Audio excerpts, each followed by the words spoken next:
lẹ́ ó ti gbọ́.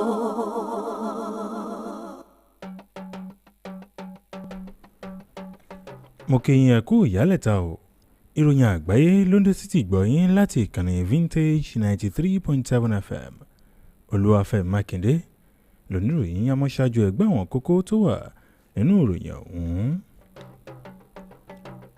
àwọn ọlọ́pàá ti fọwọ́ òfin mú ọmọ ilé ìgbìmọ̀ aṣojú ṣòfin ìyẹn dókítà chinyere igwe pẹ̀lú owó òkèèrè. àjọ inec ti gba àwọn ọmọ orílẹ̀-èdè wa nàìjíríà nímọ̀ràn ìyẹn àwọn tí kò bá ní káàdì ìdìbò alálòpẹ́ láti yẹra fún ibi ìdìbò lọ́jọ́ ètò ìdìbò. nínú ìròyìn òkèèrè àjọ orílẹ̀-èdè àgbáyé náà ni wọ́n ti bẹnu àtẹ́lu ìkọlù orílẹ̀-èdè Russia lòdì sí orílẹ̀-èdè Ukraine. ẹ̀kúnrẹ́rẹ́ ìròyìn ń bọ̀ láìpẹ́ à ń bọ̀.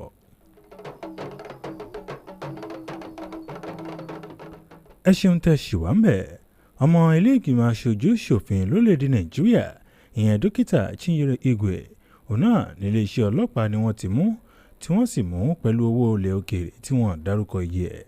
ní báyìí Igwe ẹni tó ń ṣojú ẹkùn òdìbò yẹn títí ìjọba àpapọ̀ títí Port Harcourt constituency 2 yẹn nílé ìgbìmọ̀ aṣojú ṣòfin òun náà ló jẹ́ kí wọ́n mú lójú ọ̀nà àbá yẹn ní Port Harcourt. ní báyìí ẹni tí ń ṣe alukoro iléeṣẹ́ ọlọ́pàá ti ìpínlẹ̀ Rivers Grace Nrije Koko òun náà ló fìdí eléyìí múlẹ̀ tó sì sọ pé wọ́n á tó fi àtẹ̀jáde síta láìpẹ́. Igwe òun náà ló jẹ́ pé alátìlẹyìn ẹni tí ń ṣe olùdíje sípò ààrẹ tọmọgbé òṣèlú People's Democratic Party ìyẹn Atiku Abubakar ló ń ṣe.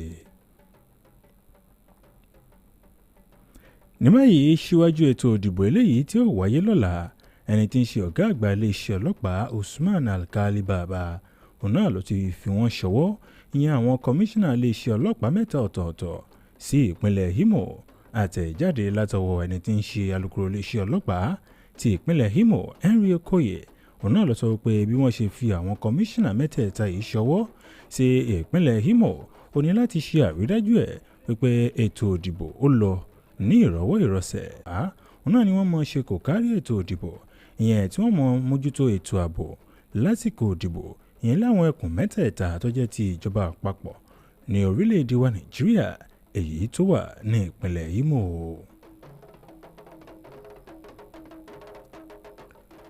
ní báyìí ẹni tí ń ṣe ọ̀gá lẹ́ka ọ̀rọ̀ tó ní í ṣe pẹ̀lú ààbò lórílẹ̀-èdè wa Nàìjíríà General Lucky Irabor ló ti kéde ẹ̀ wípé ètò ìdìbò yóò wáyé ní tìbú àti ọ̀rọ̀ orílẹ̀-èdè wa Nàìjíríà àti wípé àwọn ọmọ òṣìṣẹ́ ológun àti iléeṣẹ́ ọlọ́pàá tó ń ti àwọn àbòbò ètò tó ní í ṣe pẹ̀lú ètò ìjọba àwarawa pẹ̀lú ohunkóhun. ní báyìí ẹni tí ń ṣe ọ̀gá ìyẹn adelé ọ̀gá lẹ́ka ìròyìn níbi tí wọ́n ti ń ṣe ìfọ̀rọ̀jẹwọ̀ pẹ̀lú àwọn oníròyìn àpapọ̀ eléyìí tí wọ́n ṣe pẹ̀lú àwọn tó jẹ́ alukoro iléeṣẹ́ ọlọ́pàá alukoro títí ẹ̀ka ọ̀tẹ́lẹ̀ Nàìjíríà DSS àti pàápàá jùlọ alukoro àwọn iléeṣẹ́ ológun ojú òfurufú àwọn iléeṣẹ́ ológun ojú omi níbi tí orílẹ̀-èdè wa Nàìjíríà níbẹ̀ náà ni wọ́n ti rọ gbogbo ọmọ orílẹ̀-èdè yìí láti mọ̀ dáhùn yẹn gbogbo àhesọ ọ̀rọ̀ wípé ètò ìdìbò ní wáyé láwọn apá abìkan ní orílẹ̀-èdè wa Nàìjíríà. ní báyìí àwọn iléeṣẹ́ ológun títí orílẹ̀-èdè yìí náà ni wọ́n tún tọ́ka sí wípé àwọn ti ṣetán àwọn sì ti sán ṣòkòtò wọn gírí láti ṣiṣẹ́ tí òfin gbélé wọn lọ́wọ́ ìyẹn láti dáàbò bo orílẹ̀-èdè wa Nàìjíríà àti ètò ìṣèjọba àwa ara wa pẹ̀lú ohunkóhun tó bá gbà. ó máa lágbára Ọlọ́run nírọ̀wọ́ rẹ̀ sẹ̀ kò ní sí wàhálà. a máa dìbò tẹ́bá dé ìgbà lọ́la ẹyẹ ẹ̀ ní. àwa náà ń tún àṣẹ títí bí ìṣẹ́jú díẹ̀ àwa náà máa sá lọ síbi tàbí. bí ìlú ṣe ń lọ yìí kò tẹ́ anybody lọ́rùn ẹ pé kò sẹ́ni ó sanra. ẹ ṣeun tẹ́ ṣì wá ń bẹ̀. ní báyìí àjọ elétò òdìbò lómìnira INEC ti rọ gbogbo ọmọ orílẹ̀-èdè Nàìjíríà tí ò bá ní káàdì ìdìbò alálòpẹ́ ìyẹn PVC láti má sún bí wọn ibi tí wọ́n ti ń dìbò ní orílẹ̀-èdè wa Nàìjíríà. ní báyìí ẹni tí ń ṣe alága àpapọ̀ yẹn fún àjọ INEC lórí ọ̀rọ̀ èyí tó ní í ṣe pẹ̀lú àjọ INEC Festus Okoye òun náà ló sọ léyìí di mímọ̀ nílùú Àbújá. Okoye tó jẹ́ ẹni tí ń ṣe alága yẹn ẹ̀ka ìròyìn àti ìlanilọ́yẹ̀ yẹn fún àwọn olùdìbò náà ló sọ wípé yàtọ̀ sí káàdì ìdìbò alálòpẹ́ kò sóhunkóhun tẹ́ni kankan tó lè fi dìbò lọ́jọ́ òdìbò. Ó tún tẹ̀síwájú láti sọ fún gbogbo àwọn ọmọ orílẹ̀-èdè Nàìjíríà wípé àwọn tí ò bá ní káàdì ìdìbò alálòpẹ́ wípé kí wọ́n má lọ. Ó tún wá sọ wípé gẹ́gẹ́ bí òfin ètò ìdìbò ní orílẹ̀-èdè Nàìjíríà wípé ẹnikẹ́ni tó bá ń bọ̀ láti wá dìbò ó gbọ́dọ̀ ní káàdì ìdìbò alálòpẹ́ ìyẹn PVC lọ́wọ́. Ní báyìí nínú ìròyìn míì tó jọmọ́ àwọn olùgbé tó sì jẹ́ olùdìbò ní Ìbàdàn tí ń ṣe olú-ìlú ìpínlẹ̀ Ọ̀yọ́ ó ní wọ́n ti fi ìṣetán wọ́n ti fi hàn ìyẹn láti dìbò sípò ààrẹ àti àwọn ọmọ ilé-ìgbìmọ̀ aṣòfin àti aṣojú ṣòfin lórílẹ̀‐èdè Nàìjíríà eléyìí tí ó wáyé nígbà tí wọ́n bá aṣojúkọ̀ ìròyìn wa Vintage 93.7 FM sọ̀rọ̀ ìyẹn Timothy Ọládépúpọ̀ wọ́n sọ wípé àwọn ti ṣetán àwọn sì ti gbáradì láti dìbò fún olùdíje eléyìí tí ọkàn wọn yàn. Ó máa lágbára Ọlọ́run nírọ̀wọ́ rẹsẹ̀ kò ní sí wàhálà. A máa dìbò. Tẹ́ bá dé ìgbà lọ́la ẹ ní bá gbogbo bíbá yìí. Àwa náà ń tún àǹsìn títí bí ìṣẹ́jú díẹ̀. Àwa náà máa sá lọ ní lọ síbi tàbí. Bí ìlú ṣe ń lọ yìí kò tẹ́ anybody lọ́rùn. Ẹ pé kò sẹ́ni ó sanra mọ́. Gbogbo wa kàn ti lè pa. Kó débẹ̀ bí ó ṣe ń dìbò wa ló máa. Kí ló dé tí mi ìdìbò ọmọ Nàìjíríà dáadáa ni mí kí kúkú dìbò kí n ṣe bẹ̀ ó bẹ́ bí.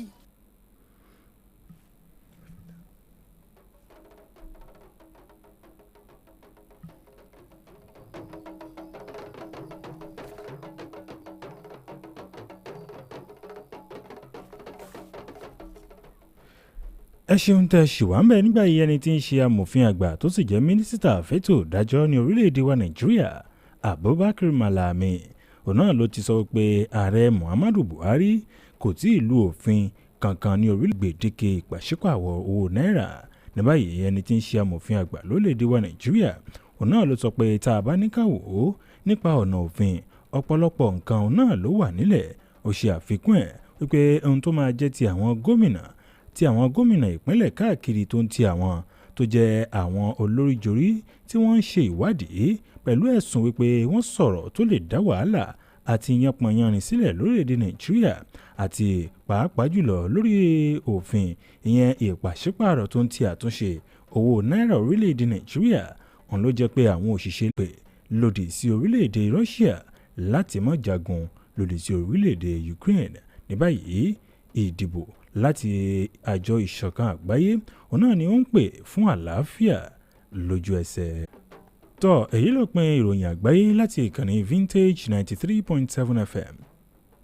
Ẹgbẹ́ àwọn kókó tá a ti mẹ́nubà ṣáájú o. Àti sọ fún yín pé àwọn ọlọ́pàá ti fọwọ́ òfin ọmọ ilé-ìgbìmọ̀ aṣojú ṣòfin Dókítà Chinyere Igwe pẹ̀lú owó òkèèrè tó kó lọ́wọ́. A ti mú wá sétí ìgbọ̀yìn pé àjọ INEC ti gba àwọn ọmọ orílẹ̀-èdè Nàìjíríà nímọ̀ràn ìyẹn àwọn tí kò bá ní káàdì ìdìbò alálòpẹ́ lọ́wọ́ láti yẹra fún ibi ìdìbò lọ́jọ́ ètò ìdìbò eléyìí tí ó wáyé lọ́la. Lókèrè a sọ fún yín pé àjọ orílẹ̀-èdè títí àgbáńlá ayé àjọ ìṣọ̀kan àgbáyé ti bẹnu àtẹ́lu ìkọlù orílẹ̀-èdè Russia lòdì sí orílẹ̀-èdè Ukraine. Ló ṣe àkójọpọ̀ àwọn ìròyìn yìí Olúwafẹ́mi Mákindé ló kà sí ti ìgbọ̀nyín Olúwafẹ́mi Mákindé ẹ ṣeun tẹ́ ń gbọ́ wa o.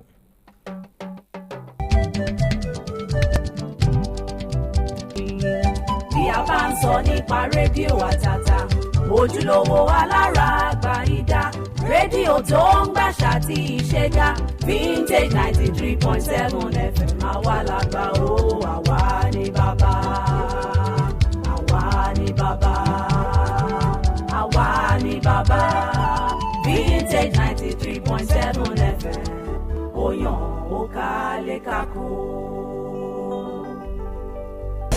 Vintage. We are 93.7 FM. For your non-stop entertainment, quality programming, unbiased news reportage. Hello, welcome to the news on Vintage 93.7 FM, and these are the top stories. Stay connected with Vintage 93.7.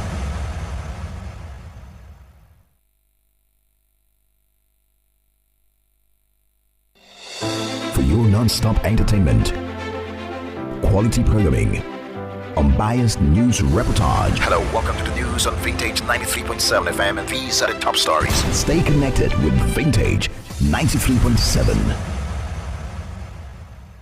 I myself am here to participate in the presidential.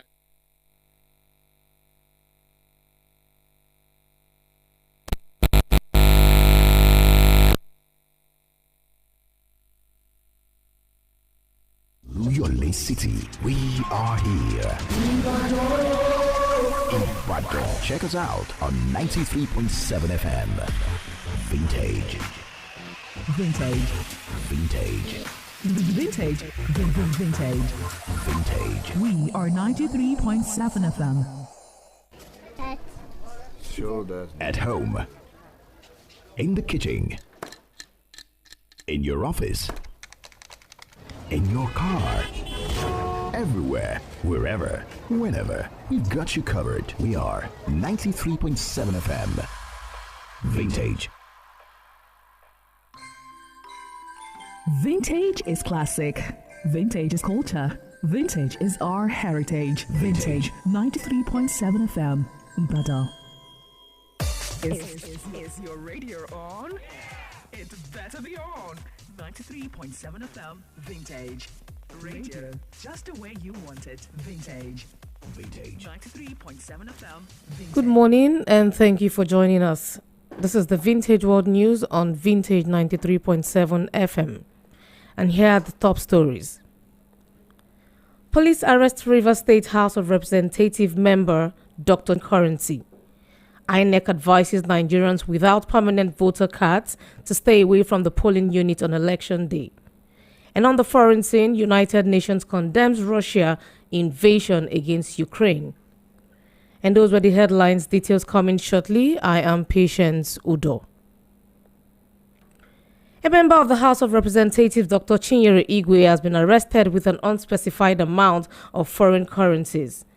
Igwe, who represents Port Harcourt Federal Constituency 2 in the lower chamber of the National Assembly, was arrested today along Aba Road in Port Harcourt. Spokesperson of the River State Police Command, Grace Iringe Koko, who confirmed the arrest to newsmen, stated that a statement on it will be released soon. Igwe is said to be a staunch supporter of the People's Democratic Party presidential candidate, Atiku Abubakar. And moving to Imo State, ahead of tomorrow's elections, the Inspector General of Police, Usman Baba, has deployed 3 commissioners of police to Imo State. A statement issued by Imo Police spokesperson Henry Okoye said that the deployment of the 3 commissioners of police is to ensure that the elections are successful. Each of the 3 commissioners of police would be in charge of the elections in the 3 senatorial districts in the state. The Chief of Defense Staff, General Lucky Irabo, has declared that elections will hold in every part of Nigeria and that the armed forces, the police and other security agencies were ready to defend democracy at all costs. Acting Director of Defense Information, Toko Gusau, spoke at a joint media briefing with a spokesperson of the Nigerian Police Force, Department of State Service, DSS, as well as those of the Nigerian Air Force and the Nigerian Navy, where he urged Nigerians to discountenance any threat that elections would not hold in certain parts of the country. The Armed Forces of Nigeria further noted that they are committed to strong and viral constitutional democracy and they are ready to defend democracy at all costs. The Independent National Electoral Commission, INEC, has advised Nigerians without the permanent voter cards, PVC, to stay away from the polling unit on election day. INEC National Commissioner Festus Okoye conveyed the commission's warning in Abuja.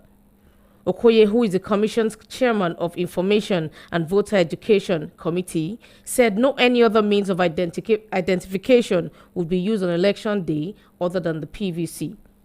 He further stated that as Nigerians go to the polling unit on election day, it is a mandatory provision of the Electoral Act that every citizen who wants to vote in the coming election should have a PVC. In related news, some eligible voters in Ibadan, the Oyo State capital, today expressed their readiness to vote in tomorrow's presidential, senatorial, and House of Representatives elections. While speaking with Vintage FM News reporter Timothy Oladipupo, the voters say they are eager and ready to vote for candidates of their choice. It's kind of looking possible to come out. What I would say is that the only solution now is to take a bold step as a sacrifice from our end to vote for the right leadership and then to ensure that there is a better Nigeria. So we can't achieve that by sitting idle at home. So my own take is that going out to vote is the solution for now, and then anyone who has the grace to do so should do it without hesitating. I know it's going to be very difficult because someone who doesn't have a cash or who doesn't have money, who has not eaten since morning, but whoever has the grace to do so should just do without hesitating. I feel that this is the right time for people to vote, because their vote is their voice, and if we don't go out to vote, definitely it will even be worse than what we are currently experiencing. So my take on this is that people should go out, even if they have money or they don't have money. They should try their possible best to go out and vote for their choice leaders. Honestly, I think people are tired of this situation of the country. People just want things to get better. So yes, I think people would come out to vote. And I think, yes, this is a time for people to come out and make their voices heard. Come out, come out to vote, get your PVC, make sure you go to your polling units, that's very important, and vote. The thing is, changes cannot be achieved on social media. You have to go out there and vote. Even if your candidate doesn't enter, at least you voted. It's not the same as if you did not go out at all in the first place. So yes, I think this is the right time for people to go out there and vote. The Attorney General of the Federation, AGF, and Minister of Justice, Abubakar Malami, has said that President Buhari has not acted in breach on the case instituted at the Supreme Court by some state governors over the Naira swap deadline. The AGF stated that as far as the rule of law was concerned, there were many options available, adding that the fate of state governors and other individuals being investigated for alleged treasonable utterances over the Naira redesign policy would be determined by the security agencies involved. The government also said it was only a few individuals that were promoting the interests of some persons that might have got their wealth illegally and looted public funds, which they intended to use to influence the electorate in the election starting tomorrow. And on the foreign scene, the United Nations General Assembly in New York has overwhelmingly backed a resolution condemning Russia's invasion of Ukraine nearly a year ago. The UN called for the withdrawal of troops from Ukraine and a halt to fighting. The motion was backed by 141 nations, with 32 abstaining and 7, including Russia, voting against. The UN vote called for peace as soon as possible. The United Nations also demanded that the Russian Federation immediately, completely and unconditionally withdraw all of its military forces from the territory of Ukraine with its internationally recognized borders, and called for its cessation of hostilities. And it's a wrap on the Vintage World News, but just before we go, here's another look at our major stories. A member of the House of Representatives, Dr. Chinyere Igwe, has been arrested with an unspecified amount of foreign currencies. The Independent National Electoral Commission, INEC. tó bá fojú kan tèmi tẹ̀yin olólùfẹ́ wa ní ìkànnì yìí yóò ta pa òní o kárí bá ti ṣe kárọ́nà gbé gbà. Agbe tó ń gbé ire kó gbére kò wá lónìí kí ire ó ṣọ̀gangan wa o. Òní ọjọ́ 24 bá ti ń wọ̀nà fún ètò ìdìbò tó ń bọ̀ níwájú. Ire ìdùnnú àlàáfíà yóò máa lé sí nínú ayé wa. A ó máa pèlé, a ò ní pẹ̀dín lágbára Elédùmarè. Awíyẹ̀rẹ̀ kì í wí tiẹ̀ kó má ṣe o. A ṣe ń tèdùmarè. Ètò ọ̀tún obìnrin náà ní o ní ìkànnì Vintage 93.7 FM tá a ti ń dún sí yín létí. Mo kàn fẹ́ fi eléyìí ṣe bíi tá à ń pè ní ìpè láti jẹ́ kẹ́ mọ̀ wípé ètò ọ̀tún obìnrin ti sún sọ́wọ́ iwájú o. Kì í ṣe aago 10 sí 11 là á máa gbọ́ ọmọ ní ọjọ́ Ẹtì.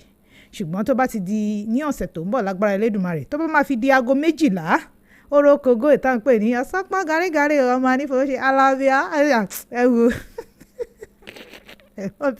ẹni ṣé o wá kọrin ní àbò wá ṣètò méjèèjì join together láti ọ̀sẹ̀ tó ń bọ̀ lọ. Aago 12 ságo kan ọ̀sán lèmi àti yín yóò máa pàdé lórí ètò ọ̀tún obìnrin.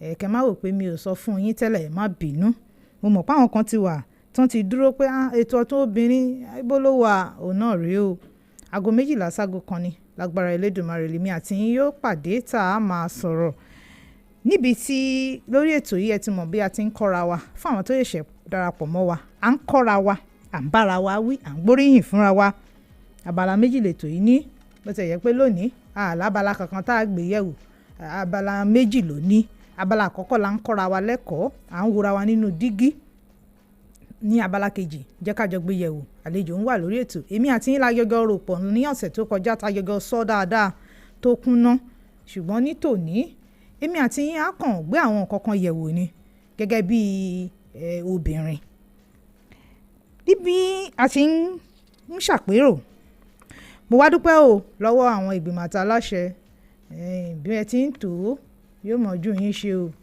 agbára Ọlọ́run ọgbọ́n yóò ní pinyìnkìn ẹ ò ní wálẹ̀ ẹ ò fòró o mo dúpẹ́ lọ́wọ́ gbàǹtó wà nídìí ẹ̀rọ látàgbà lókè lọ́hùn mo kí yẹn kú iṣẹ́ takuntakun ò tẹ́ ń ṣe mo dúpẹ́ lọ́wọ́ amójú ẹ̀rọ mi DJ Call yóò mọ̀ ju ọ̀ṣẹ́ ò ní ṣìṣe inú ayé o ara yóò ní kọ̀dí àìmọ̀ṣe sí ọ Ọlá George ẹ̀yin náà lẹ́yìn ń wò mí tẹ́ fi rí mi ẹ rí pé mo dé gọ́gọ́ Ọlá George ló fà wọ́n ní wọ́n ní kọ ojú rẹ̀ sí kámẹ́rà mo ní yẹ́sà bẹ́ẹ̀ ni lágbára Ọlọ́run ló máa fún yín ṣe ọgbọ́n yín ò ní dọ́bà o Ìyánolúwa Àlàbí Ọládípọ̀ lórúkọ mi o ẹyẹ méjì ìjàṣà mo kí wa káàbọ̀ sérí ètò ọ̀tọ̀ obìnrin fún tòní èyí tá a pè ní special edition ẹni kí ló mo wí bẹ́ẹ̀ ni mo dúpẹ́ lọ́wọ́ bẹbẹ tó mú ká máa bẹ tí ó mú kí ètò tòní ó ṣeé ṣe dábẹ́ àkóso bó ti wù kó rí ibà fẹ́lẹ́dùmarè Ọlọ́run araba rìbìtì àrìbìtì rábàntà ọba lánàá lónìí títí ayé ẹ̀ ní pẹ̀kun nígbà tí n bá padà dé mo fẹ́ dókè lọ́n kíkan dátọ́mì náà ni tí n bá padà dé ètò ọ̀tún obìnrin tẹ̀sọ̀ wájú nìkan ní Vintage 93.7 FM pẹ̀lú ọmọ yín ọ̀rẹ́ yín olólùfẹ́ yín náà ni Ìyánolúwa Àlàbí Ọládípọ̀ wọ́n ń padà bọ̀.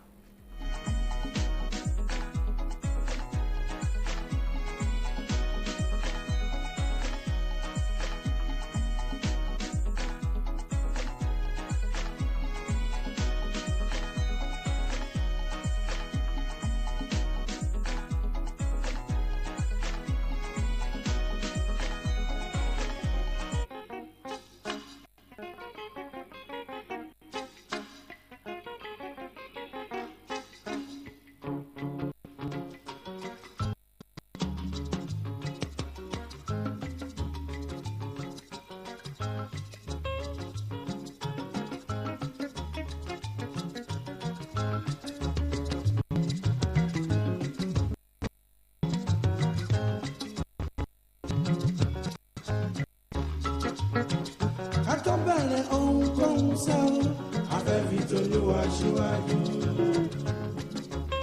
bẹ́ẹ̀ ni àfitọ́lọ́run Elédùmarè ṣáájú nítorí òun ní tó bá ní amáwọ̀ sórí ètò lónìí kò sí ní tá a ṣe fún un. Yorùbá bọ̀ wọ́n ní Adébíyẹ̀yìn má ṣì bá ipá gbà ọ̀lẹ ni bẹ́ẹ̀ ni ìkànnì Vintage 93.7 FM náà la wà lónìí. Mo sọ fún wa lẹ́ẹ̀kan pé a ní ṣe ní bá a ṣe máa ń ṣe torí àrà ọ̀tọ̀ ni tòní. A sọ̀rọ̀ ní ọ̀sẹ̀ tó kọjá nípa àwọn akùdé tá a bá pàdé ohun tá a rò kọ́ la bá nínú ìgbéyàwó. Ó wù mí tẹ́lẹ̀ pé kí ni ohun tó ń fà á tá a fi ń bárò àwọn akùdé bẹ́ẹ̀ pàdé ni mo ní lọ́kàn pé ká yànnàná lónìí tẹ́lẹ̀ torí àwọn mìíràn wò pé kí ló wá ṣẹlẹ̀ ṣógun èṣù ni báwo ló ṣe rí bẹ́ẹ̀ báyìí kọ́ what I bought is not what I got ṣùgbọ́n torí àkókò wa ẹ jẹ́ nǹkan mú belenja díẹ̀ torí pé àkókò bá wa ṣọ̀rẹ́ rárá. Gẹ́gẹ́ bí ohun tí a sọ lọ́sẹ̀ tó kọjá àwọn ẹ̀yin akẹgbẹ́ mi nílé náà fi fohùn sí pé àwọn nǹkan báyìí ẹ ti rò pé bí ìfẹ́ bí eléyìí tó wà nínú Dosti Nọ́mbárí eléyìí tá a wò nínú àwọn eré orí ìtàgé gbogbo lárúkọ òun là á fi ṣe tá a bá ti dénú ìgbéyàwó ṣùgbọ́n along the line but ṣá kò wá rí bẹ́ẹ̀ kí ló máa ń fà á má kàn mú nǹkan bíi mẹ́yọ kan méjì mẹ́ta tí àyè bá gbà mí bí ẹyọ kan àbí méjì ṣùgbọ́n ẹ má gbàgbé àdéhùn wa o láti ṣe àkọsílẹ̀ tàbí àkàálẹ̀ àwọn tí a máa ń ṣe fún ìtọ́sọ́nà tàbí ní ọjọ́ iwájú ká lè jọjọ túnjọ wò ẹ mọ̀ pé ńgbà mìíràn wà àwọn kan mi wà tá ti kọ sílẹ̀ tẹ́lẹ̀ tá bá padà rí ẹ àwa máa rántí ẹ má gbàgbé òní lọ́jọ́ 24 oṣù kejì ọdún 2023 òní ni ọjọ́ tó tẹ̀lé ọjọ́ tá a dìbò DJ Call ni ó ní olówó òun rèé olóhùn ó tẹ gbogbo ẹ̀ ní ẹyọ kan ni ó tẹ ó lè tẹ̀gẹ́ ẹyọ kan lọ DJ Call mọ́ tẹ̀ méjì kò tẹ̀ lè sáyé méjì gan ẹ̀yin ará ilé ẹ jẹ́ ká múra láti lọ dìbò tá a bá sì ti dìbò tán ẹ má jà á ṣe jàgídíjàgan ẹ̀yin mọ́mì àǹtí ẹ jẹ́ ká dìbò ká dẹ̀ tẹ̀ka ká kúrò níbi tá a ti dìbò ká wá lọ dúró nílé ká má ṣe ní ohun ọwọ́ mi ò tó máa fi gàngàn fà á tá a bá wojú aago 12 ti kù ìṣẹ́jú 15 tá a pè 12 to 5 minutes to 12 ní ojú aago lọ́wọ́lọ́wọ́ báyìí ní ìkànnì wa níbí tí ó bá pàgọ́ tí yóò tí ì wá sọ bẹ́ẹ̀ ẹ̀yìn jẹ́ pàgọ́ yóò correct aago tí a ń bí is a clock of GMT èbó yìí ni gbogbo èbó gan ibẹ̀ kan mò ń lọ mo ní àkùdé tó bá ìbápàdé ta ní kí ló máa ń fà á gbogbo wa là ń sọ oríṣiríṣi lọ́sẹ̀ tó kọjá eléyìí ṣẹlẹ̀ àkọ́kọ́ ni wípé ìhùwàsí wa nígbà tá a wá délé tán màá wá mú àwọn àpẹẹrẹ wá ìhùwàsí gẹ́gẹ́ bí ìyàwó àwọn obìnrin mìíràn máa ń wò pé torí mo ti lọ́kọ ní ìsìn ọwọ́ mi ti tèkú dà kò sẹ́ni tí ó lè gbà lọ́wọ́ mi ìhùwàsí yẹn máa ń wà ń bẹ̀ wọ́n máa gbọ́ ṣe bí mi ni ìyàwó ẹ àwọn ìwà tí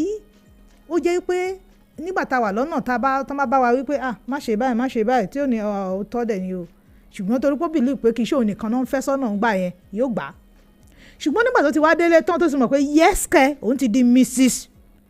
àwọn ìwà tí kò bára dé tí wọ́n bá a sọ yóò gbaná jẹ ni ṣé bí mi ni ìyàwó ẹ what do you mean o lè sọ bẹ́ẹ̀ fún mi wọ́n máa bọ́kọta kan gbọ̀n nígbà tí àwọn irúfẹ́ ìbòwò àbá ìbádẹ̀ tí wá wáyé ẹni tó bá ta kàn gbọ̀n ó náà máa yẹra gbogbo àwọn nǹkan tẹ́lẹ̀tẹ́lẹ̀ tó ń ṣe tó ń fi ìdùnnú àtayọ̀ ń ṣe yóò máa sá sẹ́yìn ṣe ti rí bẹ́yẹn tí a bá ń bá àwọn akùdé kan pàdé tá a bá pàdé nínú ìgbéyàwó ṣe jẹ́ ká wò ìjẹ́ ìhùwàsí wa ṣé kò yí padà àwa tó pé tẹ́lẹ̀tẹ́lẹ̀ a máa ń béèrè lóde ibo lẹ́wà ṣe ẹ ti báwo ni dé yín tẹ́ ẹ fi ọ̀rọ̀ tútù ẹ kú àtàárọ̀ mo ní nǹkan béèrè àlàáfíà yín ni ó di pé ò béèrè látàárọ̀ nígbà tó wá ń bọ̀ lé lálẹ́ tó wá dé aago mélòó lẹ kúrò níbi iṣẹ́ gan tẹ̀sẹ̀ ń bọ̀ ní táìmì ṣe ẹ̀ wọ aago yín ṣe bí 4 lẹ sọ fún mi tẹ́lẹ̀ pé wọ́n ń kúrò níbi iṣẹ́ this is 6:30 ọjọ́ mi tó bá di pé dadi náà ti wá di aago 9:30 àbí àwọn aago bíi 11 ló bá ní ò ní wọlé ẹ̀ tí ì rírí wọ́n máa ń tilẹ̀kùn mọ́ àwọn ọkùnrin míì ta ò lè wọlé síbí àwọn ìhùwàsí yìí lè mú kí ẹni tẹ́ ẹ jọjọ́ rìnrìn àjò ìfẹ́ bẹ́ẹ̀ sì ní yíwà padà torí òun náà bẹ́ẹ̀ sì ní rí wípé kì í ṣe bí ẹni tí mo fẹ́ tẹ́lẹ̀ ìwà tó ń hù sí mi báyìí kọ́ ló ṣe ń hù ú tẹ́lẹ̀tẹ́lẹ̀ nǹkan kan wà tó máa ń pa mí lẹ́rìn nígbà tá a wà sísí èékánná ẹlòmíì àmọ́ nẹgẹ́nẹgẹ́ ìmúra ẹ̀gan lásán dàbí áńgẹ́lì orí ilẹ̀ bí ìgbà tó jẹ́ wípé kì í ṣe gáàní òbí gbẹ́ni bẹ́ẹ̀ wọ́n máa angel on earth ṣùgbọ́n nígbà tó di pé ó ti wá délé ọkọ tán ó bí ipa owó òun ti tèkú dà yóò wá di wípé àwọn èrò ayérayé yóò máa ro máyà ẹni kí ni mo wí bẹ́ẹ̀ ni àwọn èrò ayérayé tàbí àwọn aṣọ tí kò bóde mu ni yóò máa wọ̀ nulẹ̀ ọkọ máa sọ̀rọ̀ àwọn ọmọ yìí náà ni àwọn ọmọ yìí náà ni ò jẹ́ òun ráyè mo rántí dáadáa nígbà tá a wà ní tá a máa ń lọ sí antenatal tá a lọ fún ìtọ́jú nígbà tá a wà nínú oyún tá a bá dé hospital àwọn nọ́ọ̀sì máa ń sọ fún wa pé oyún ló ní àìsàn òṣìọ́ múra dáadáa torí ẹlòmíà torí oyún nítorí pé àwọn òun ní àwọn kinní kan torí ìdí náà ẹlòmíì bó ṣe ń wẹ̀ tẹ́lẹ̀tẹ́lẹ̀ kò wẹ̀ bẹ́ẹ̀ mọ́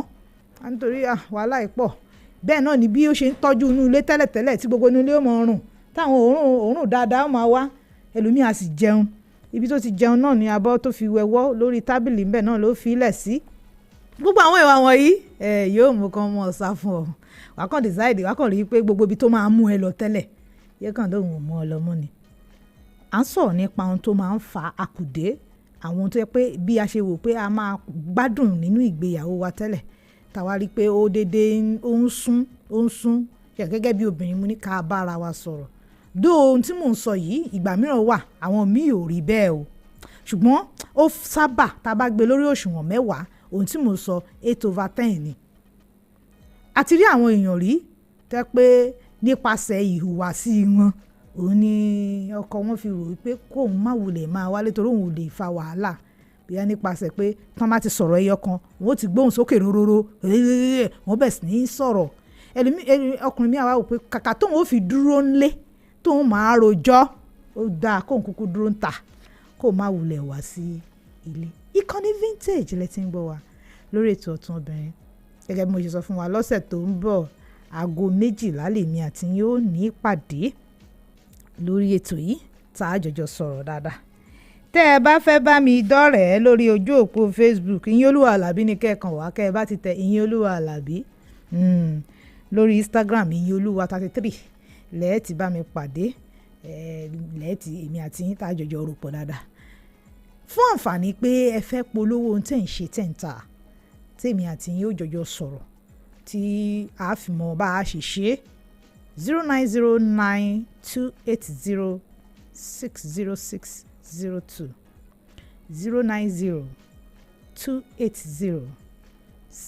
09028060602 ẹ jẹ́ kí èmi àti yín ká jọjọ dúnàádúrà ẹ rí i pé ọ̀tàtà yín báyìí ní òkò tà kẹyọkọ mi ò túta mo fọwọ́ Ọlọ́run tọ̀yà fún yín kò sọ́jà tẹ́ ẹ bá gbé wá torí ọmọ alájẹ́ lèmi tẹ́yìn bá ti gbé ọjà tiyín wá tàbí tẹ́ ń ṣe tẹ́ ẹ bá ti gbé wá ẹ ò fara ṣàjẹ́ ni bíi ti ṣẹ̀ṣẹ̀ fún torí pé èmi fún ara mi ajé ni mí ọmọ alájẹ́ ni mí kò sí tí mo gbé kárí tí ì tà bẹ́ẹ̀ ni ẹ̀yin ẹ̀ kàn fi dán mi wò ẹ fi dán Ọlọ́run wò ní ayé mi pé Ìyìnolúwa ó dánná fún wa jẹ́ ń wá wò wò ẹ kàn rí pé ẹ bẹ̀ sí ń tà wàràwàrà ni lágbára Ọlọ́run Elédùmarè. ẹ jẹ́ fún wa ní ìṣẹ́jú 2-3 kémi àti ìjọ fi sọ̀rọ̀ lọ́sẹ̀ tó ń bọ̀ lágbára Ọlọ́run àwọn àlàyé tó kù lórí tí mo sọ yìí eléyìí tó bá bá yín wí ṣé mo máa ń sọ nǹkan kan ohun tí a bá ń ṣe tí mo bá sọ tá a jọjọ sọ èyí tó bá ta bá mi náà mò ń ẹ mọ̀ pé ọ̀rọ̀ yìí kò ń ṣọ̀rọ̀ ẹnìkan ọlẹ́nìkan ìjẹ́ ọ̀rọ̀ ẹnìkan kan àwọn ibi tèmi náà ti ṣàṣìṣe mo mọ̀ ẹ̀yin náà tẹ́ ti ṣàṣìṣe ẹ mọ̀ àtúnṣe sì wà ojú òpó 070470000937 tàbí 0909997937 lèmi àti yín láàfijọ́ sọ̀rọ̀ dáadáa tí gbogbo ẹ̀ ó fi rí bá a ṣe ń fẹ́ ìkànnì vintage lẹ́tí ń gbọ́ wá ẹ kú kàlẹ̀ mò ń padà bọ̀.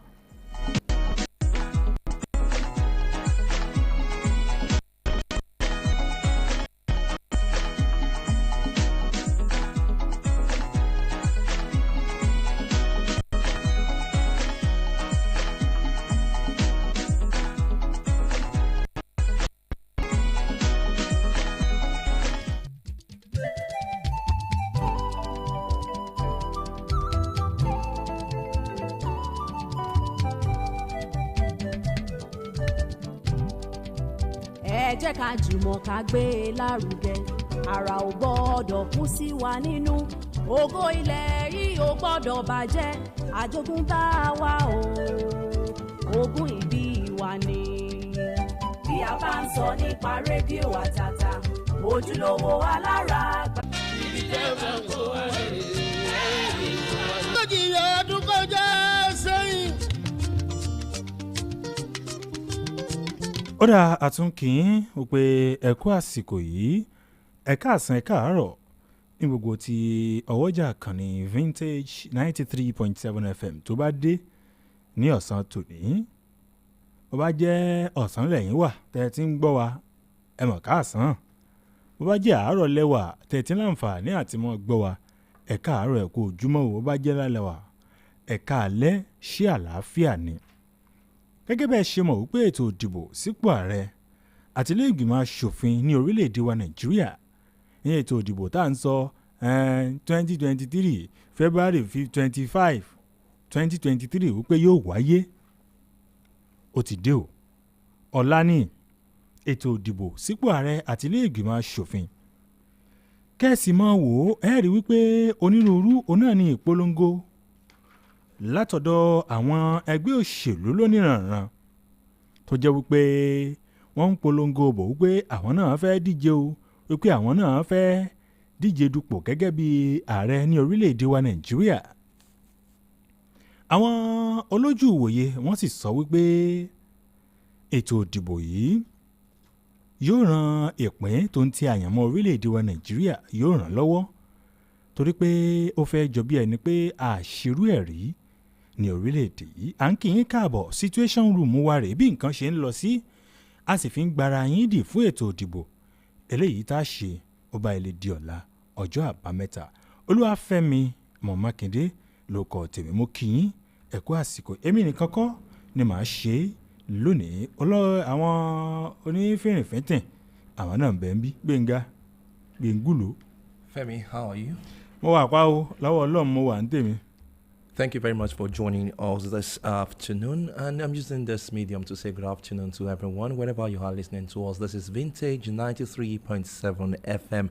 And this is our situation room, Nigeria Decide. As you know that election will be taking place coming up tomorrow. And this is what we've been talking about over the month now. We've been talking about election, and tomorrow Nigerians will be deciding who continues in the House of Assembly and also the next president. Who the next president is going to be. Like what we've been saying concerning our voter card. Our voter card, it is not just to use it as a means of identification. It is for us to have it and perform our civic rights. This is our situation room, and of course we have a platform to be part of the show when we open our phone lines. It's just for us to hear what is happening, how prepared are you, and of course you hear some facts concerning this election that will be holding tomorrow. Femi, how far, how is the preparations?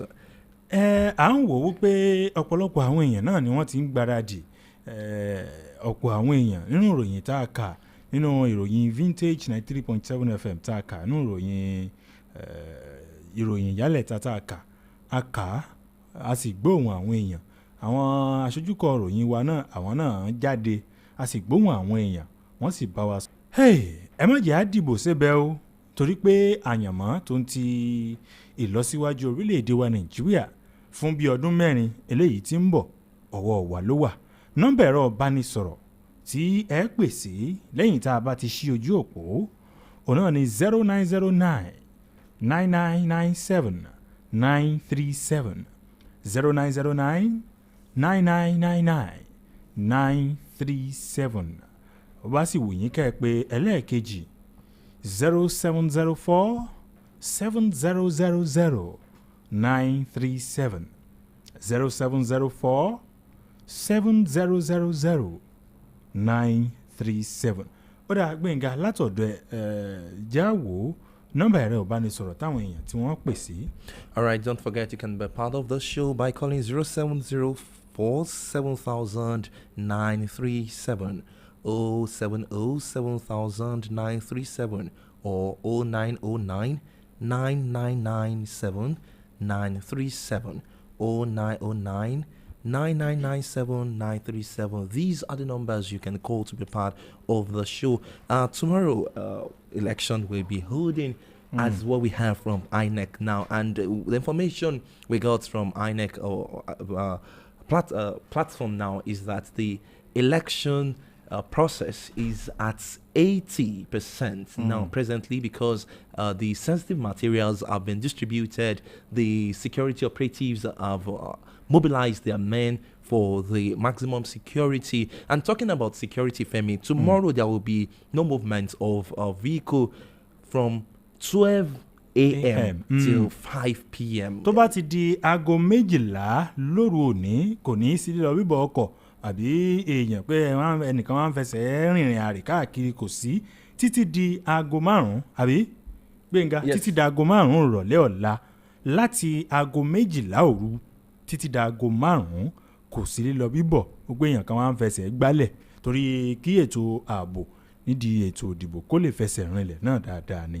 Ó dẹ̀ já wò ètò ìdìbò sípò ààrẹ títí ọdún 2019 ó wáyé lọ́jọ́ kẹtàléníogún oṣù kejì ọdún 2019 àjọ INEC ti kéde ìyẹn àwọn tó jẹ́ wípé wọ́n díje dupò gẹ́gẹ́ bí olùdíje nínú ètò ìdìbò ààrẹ. ẹ jẹ́ á wò ká ti bi pẹlẹbẹ ká ẹ mú ọ̀lẹ̀ jẹ àwọn tó jẹ́ wípé wọ́n díje dupò ààrẹ nínú ẹgbẹ́ òṣèlú wọn lọ́lọ́kan òjọ̀kan. ẹ jẹ́ á wo àwọn obìnrin gẹ́gẹ́ bí wọ́n ṣe sọ pé ladies first nínú àgbéjáde àjọ INEC yẹn fún àbájáde èsì ìdìbò ọdún 2019 ibẹ̀ náà ni eléyìí wà.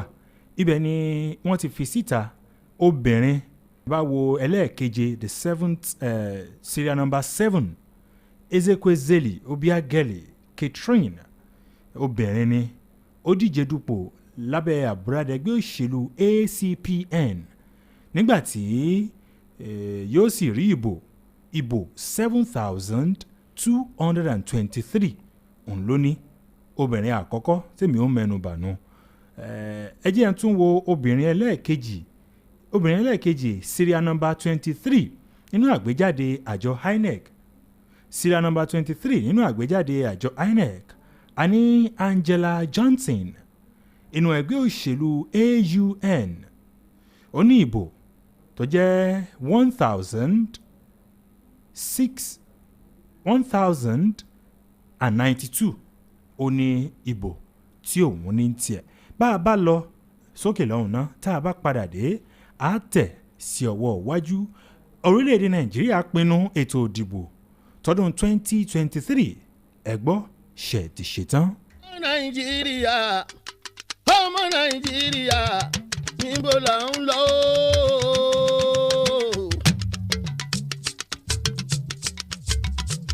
òṣèlú Nàìjíríà o olórí Nàìjíríà ibi tá a bá ń kó wà rè é wí fún wa lọ. ọmọ Nàìjíríà níbo là ń lọ. òṣèlú Nàìjíríà olórí Nàìjíríà ibi tá a bá ń kó wà rè é wí fún wa lọ.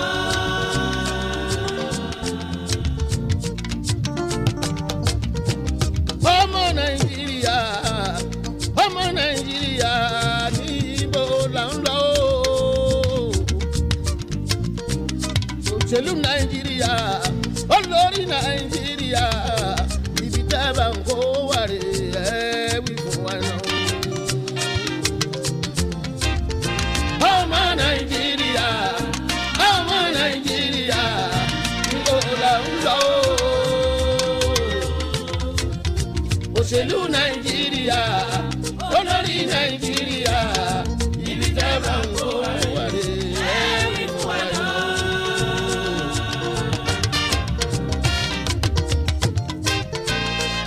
October 1960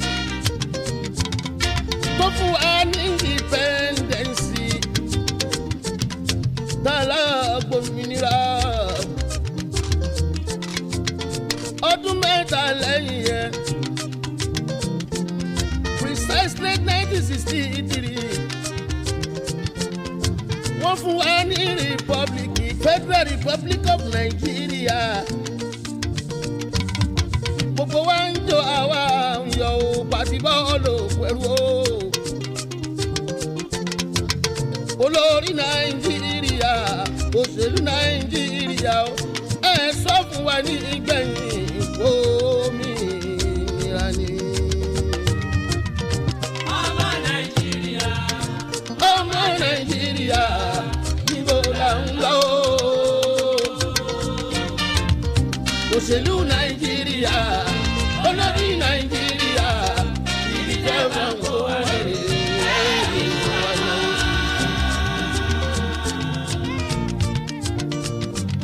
ogójì ọdún kọjá sẹ́yìn Nàìjíríà sì tún jìyà lẹ́yìn tóyìnbó ti tù wá lọ́rùn sílẹ̀ àwa tún fìyà jẹra wa. ara wájú ò ṣe nǹkan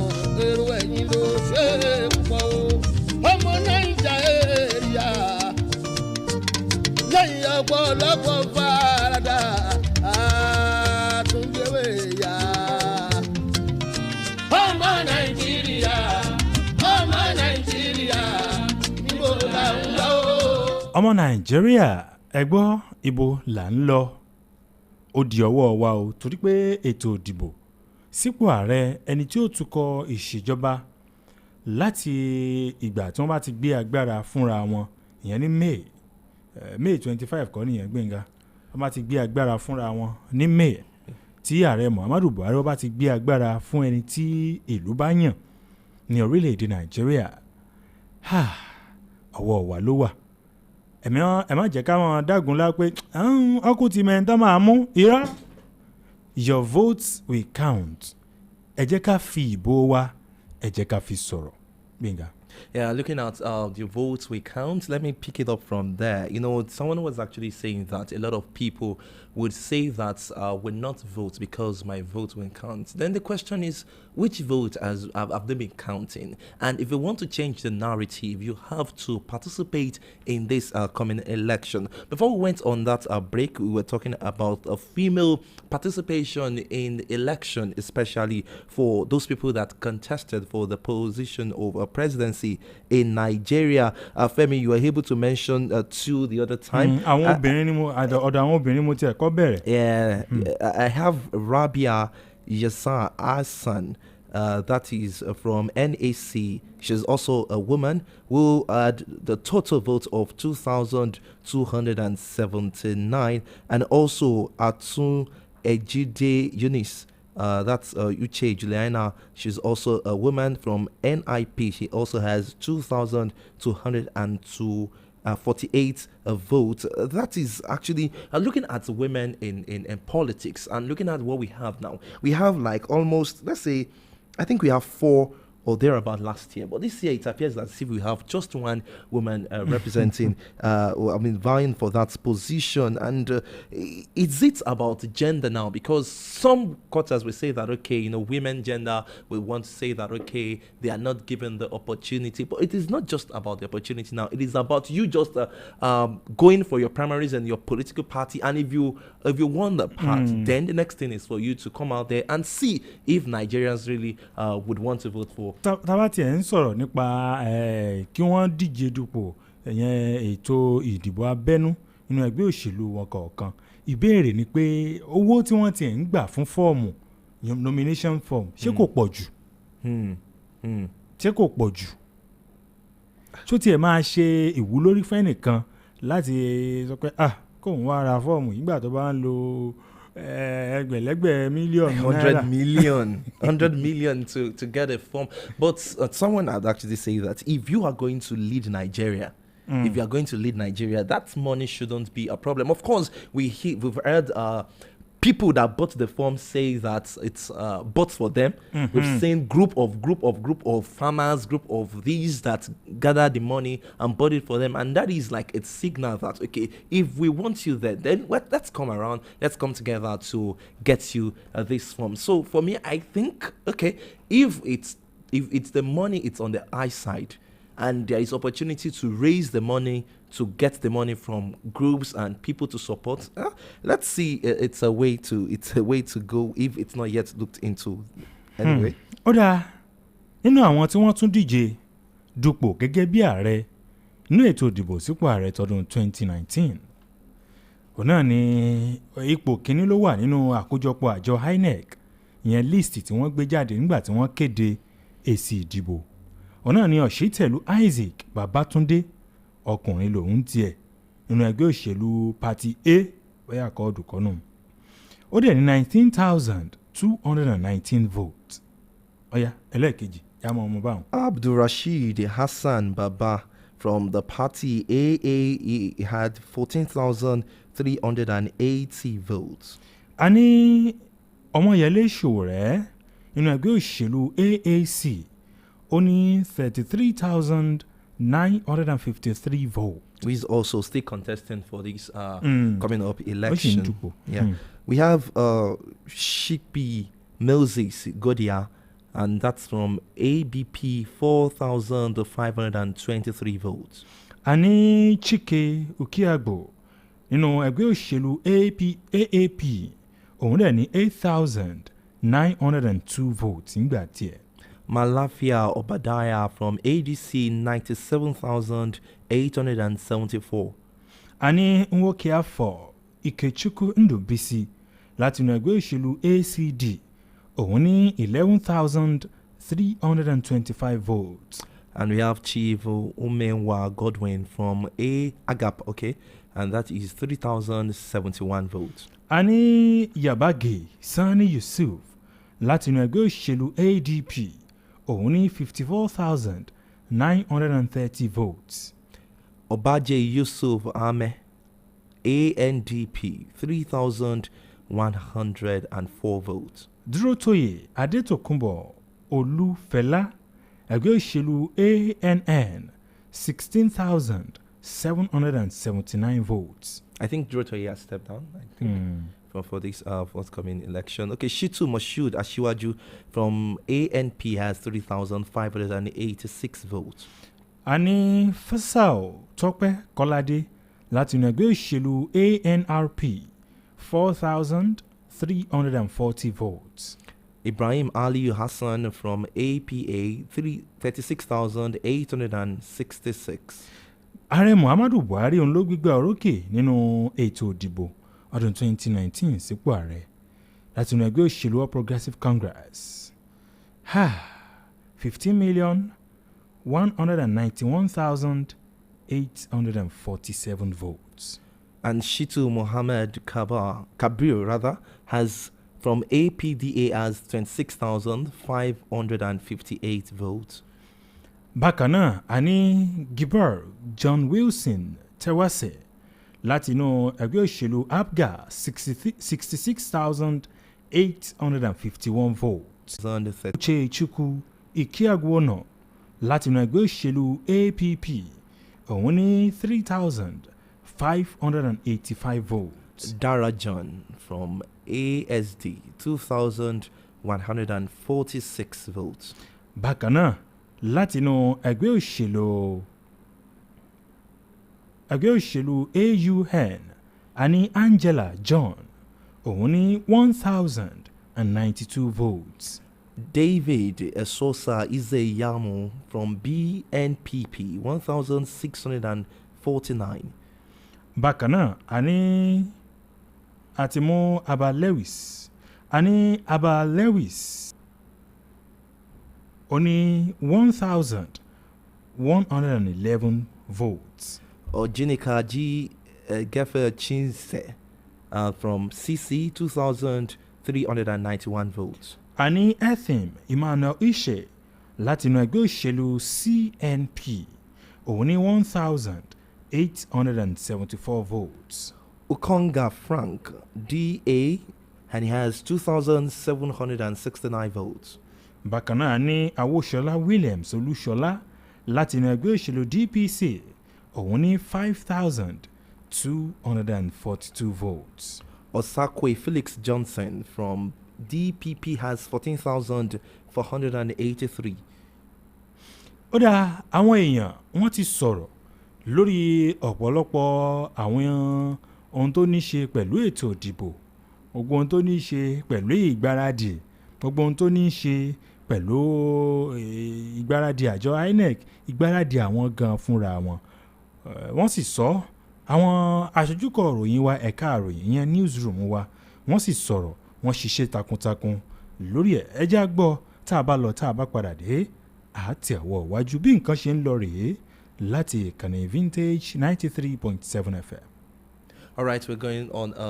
Listen to what Nigerians have to say, especially in Oyo State, concerning the forthcoming election, how they prepared for this election that will be holding tomorrow. So let's just listen. And this is still the Situation Room from Vintage 93.7 FM. We'll be right back.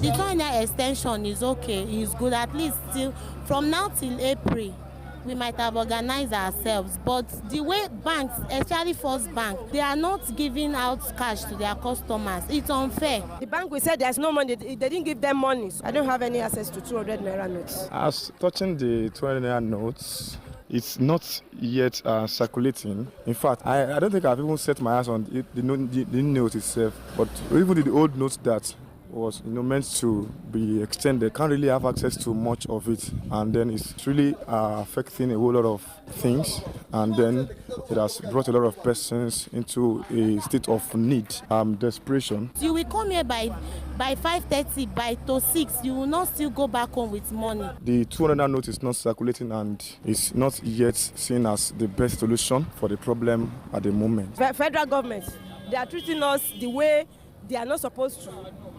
They should just do something, more reasonable. For the masses are really suffering on their money. We say life is time is life. People spend so much time on queue to get their money, spend much time on queue to get fuel. So what time remains for us to, survive? It's very bad. It's very bad in the history of this country. I've never seen this, and it's very bad. So if there's a way, from any media that can make them to hear and to actually know the damage they focus on people's life, they should do something. wọ́n kàn lo agbára tán ní lórí wa ni agbára tán dẹ̀ lò lórí wa kàn sọ agbára yẹn kalẹ̀ torí pé kí ni àwa la lówó wa wọ́n dẹ̀ fìyà jẹ wá lórí owó wa kọ́ dẹ̀ fún wa lówó wa. Kódà èmi gan tí mo sọ̀rọ̀ yìí ọjọ́ tí ojú mi ti rí 200 naira note gbẹ̀yìn báyìí sìn ọ̀sẹ̀ yìí mi ti fọwọ́ mi kàn bóyá 100 naira 50 naira lẹ́ẹ̀kọ̀ọ̀kan tí mo máa rí change díẹ̀díẹ̀ ìgbà mìíràn gan ẹsẹ̀ la máa fi rìn àti ibi iṣẹ́ dé ilé. So lórí 200 naira note pé tán bá wa sún síwájú pé ká ṣe máa gbà ká ṣe máa nà yẹn ni pé orílẹ̀ in one way kò rọ aráàlú lọ́rùn kò rọ everybody lọ́rùn but ó mú ìrọ̀rùn bá everybody pé at least àṣírí kan ná àárí kan gbà kò dàbí pé wọ́n seize gbogbo ẹ̀ pa àárí gbogbo ẹ̀ ná mọ́ 200 naira yìí ó dàbí pé ó sì pọ̀ ju gbogbo owó tán print lọ or even the old naira note 200 naira ló sì pọ̀ jù nú ẹ̀ so 200 naira yìí bó ṣe wà ń ta yìí ó sì dàbí pé a sì náwó yẹn lọ ni kò jẹ́ kí ìnira yẹn kó pọ̀. owó 1000 naira and 500 naira yẹn kí wọ́n bá wa bẹ ìjọba kó wọ́n jẹ́ ká máa ná lọ di ìgbà tí wọ́n fún wa dà yẹn time tí wọ́n fún wa dà yìí kò pé wa náà kò mú nǹkan kan jáde ó tún bùkún wàhálà wa sí ni ó ní mo fẹ́ jáde mi ò rí owó kankan jáde mọ́tò ò lè gbé mi jáde mi ò lè rẹ oúnjẹ ń ta tí n bá fẹ́ jẹun sìn kó lóúnjẹ wà lọ́ọ̀kan yẹn kí mo fẹ́ jẹun sìn tí mi ì bá lówó dání mi ò lè jẹun owó dẹ̀ wà ń bank. All in all, and generally, I think that it has helped certainly, in the sense that the volume of money that is likely to be illegal money that's actually likely to come into the system in terms of vote buying is likely to have been curbed quite considerably.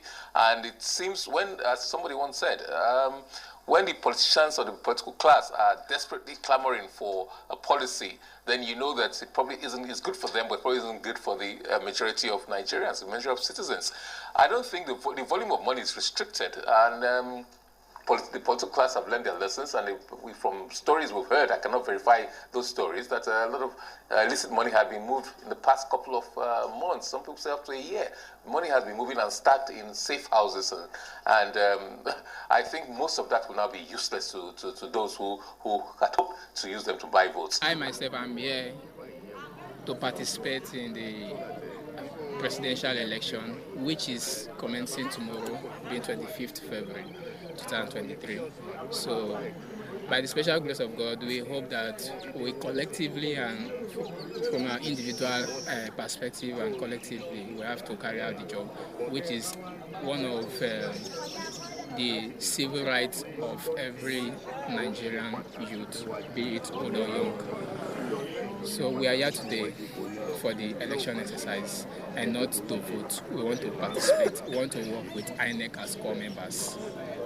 Very much prepared for tomorrow. We all have high hopes for tomorrow, actually. So I never can say. It depends on how voters come out tomorrow to vote. But to me, I will try and do my own possible best and leave the rest. Vintage 93.7 FM. Vintage 93.7 FM. ó máa lágbára ọlọ́run nírọ̀wọ́ rẹ̀ sẹ̀ kò ní sí wàhálà tẹ́ bá dé ìgbà lọ́la ẹyẹ ẹ̀ ní bá gbogbo bíbá yìí àwa náà ń try and sin títí bí ìṣẹ́jú díẹ̀ àwa náà máa tẹ̀lé lọ síbi tàbí. bí ìlú ṣe ń lọ yìí kò tẹ́ anybody lọ́rùn ẹ pé kò sẹ́ni ó sanra mọ́ gbogbo wa kàn ti lẹ̀ pa so bí ìlú ṣe ń lọ ìdìbò yẹn náà ló tún yẹ ká fi yan ẹlòmíì tá a tún fẹ́ kò ṣe pẹ́nu báyìí la máa ní ẹni báyìí la fẹ́ kó débẹ̀ bí ò ṣe ń dìbò wa ló máa.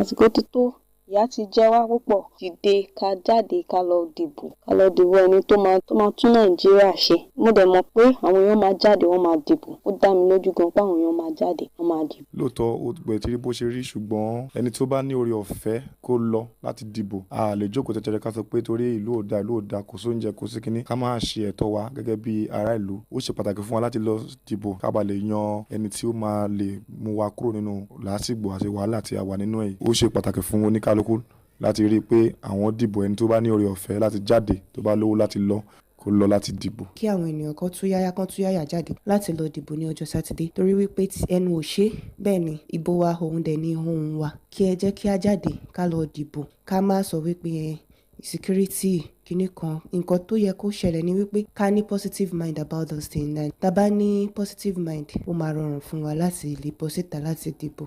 I myself am here to participate in the presidential election, which is commencing tomorrow, being 25th February 2023. So, by the special grace of God, we hope that we collectively and from our individual perspective and collectively, we have to carry out the job, which is one of the civil rights of every Nigerian youth, be it old or young. So we are here today for the election exercise and not to vote. We want to participate. We want to work with INEC as core members. Very much prepared for tomorrow. We all have high hopes for tomorrow, actually. So I never can say. It depends on how voters come out tomorrow to vote. But to me, I will try and do my own possible best and leave the rest. All right, welcome back. I'm still the Situation Room from Vintage 93.7 FM. Of course, this where we'll be looking at what is going to happen, what are the things that are likely to happen tomorrow, and how are we going to prepare ourselves for this election. And, you know, someone said something in one of those clips there that said that everyone has become reduced in size, but we will not just elect the next president with our voices, but we are going to elect the next president with our voter card. And that is what I want everyone to start looking at. As much as people are angry because of a lot of things, we talk about the fuel scarcity, we talk about the redesign of the money that now becomes cashless policy that leads to no even cash at all now. So in midst of all this, as much as we have different things to be agitated about, what I would advise is that we should go and show our grievances with our cards. What I mean is that we should make sure that we all go out en masse tomorrow to vote and elect elect our conscience. Elect our conscience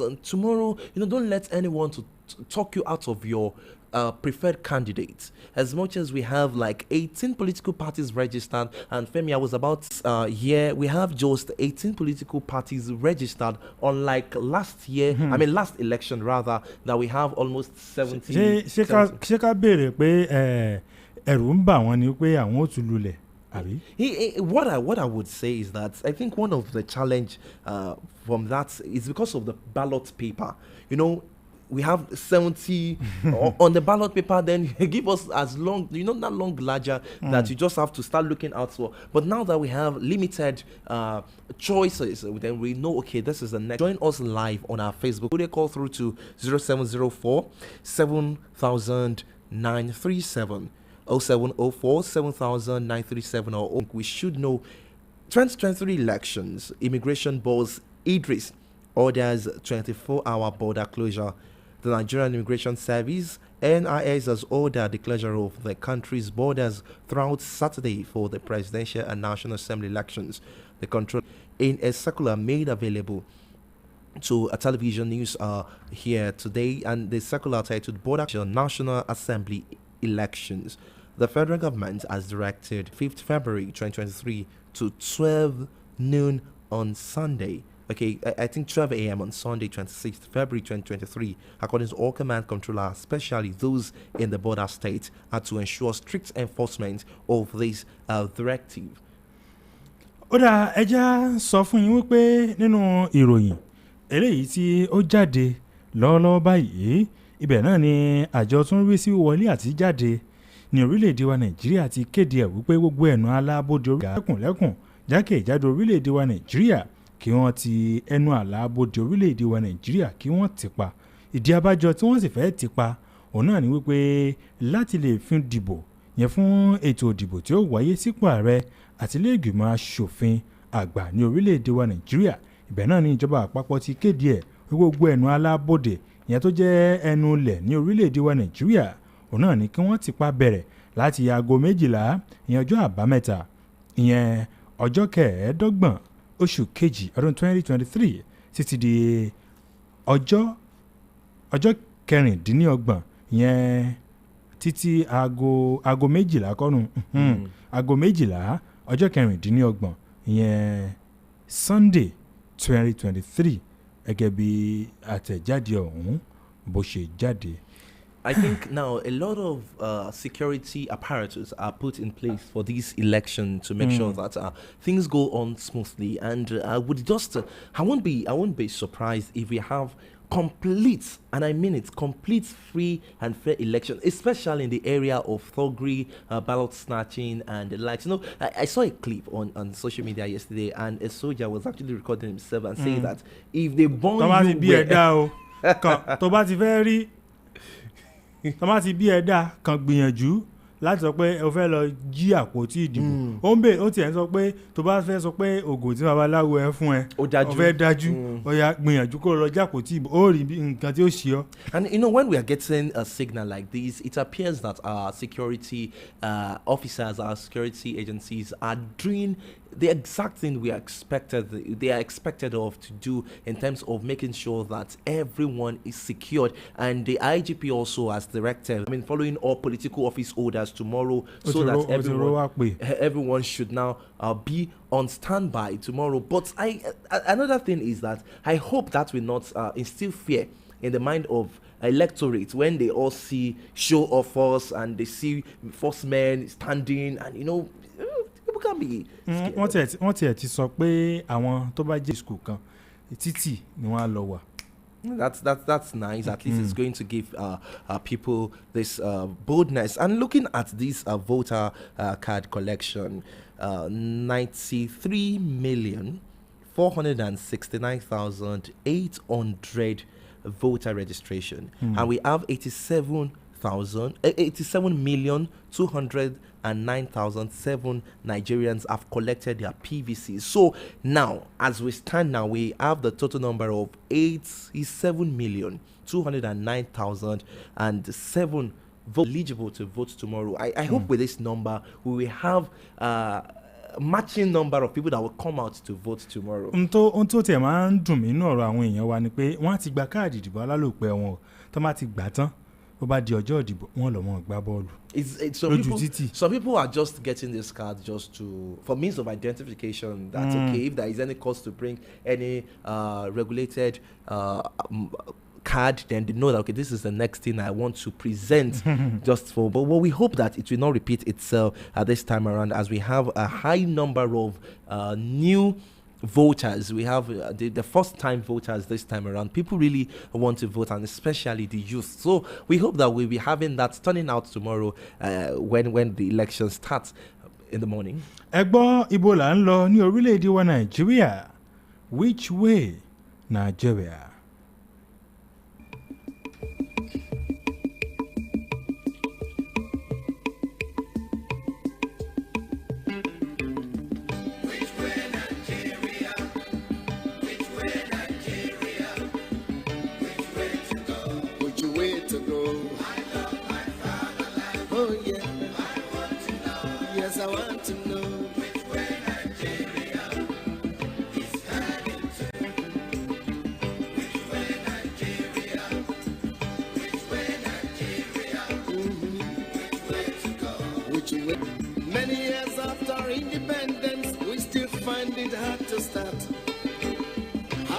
shall we be patient before we reach the promised land?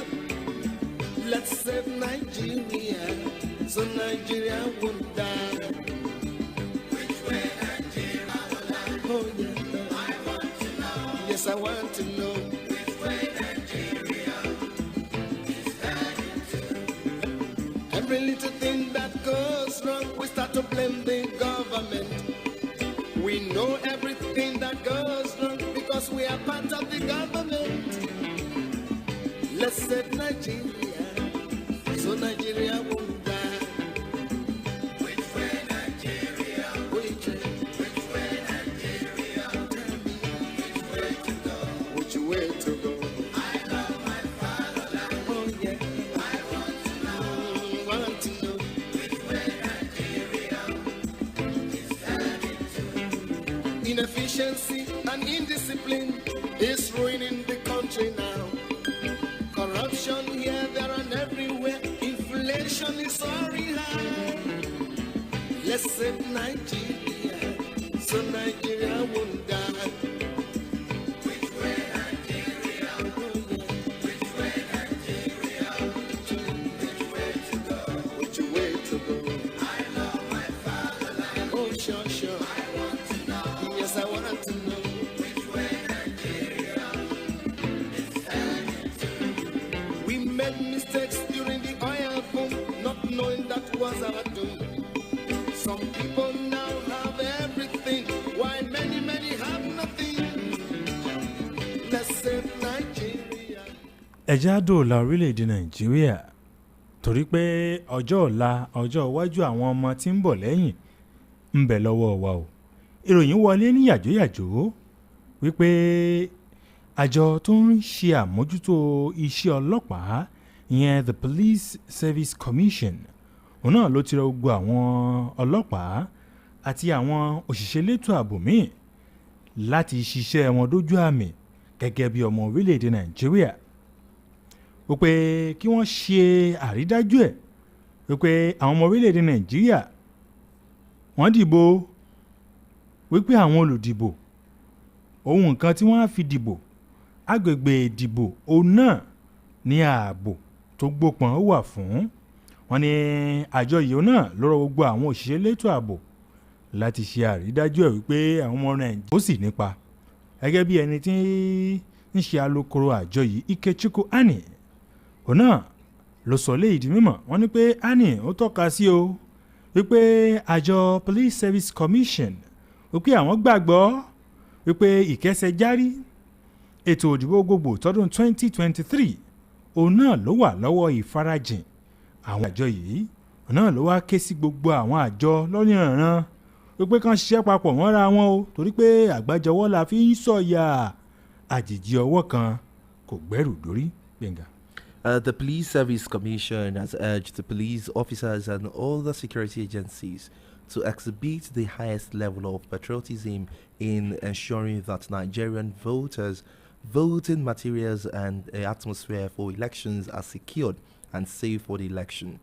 The Commission also charged the security agencies to ensure that Nigerians can freely vote and that their votes count. The spokesperson for the Commission, Ikechukwu Ani, gave the charge today, and he noted that the Commission believes that the success of the 2023 general elections depends largely on the commitment of the police and other security agencies on election duty. The Commission, however, calls for internal agency collaboration and synergy so that there will be visible unity in the conduct of the security agencies. 40,000. I don't even know how to call this. 404,106 security personnel to be deployed by IGP, and the police is now having like 90% thereabout for this election, and other sister agencies will cover up. kódà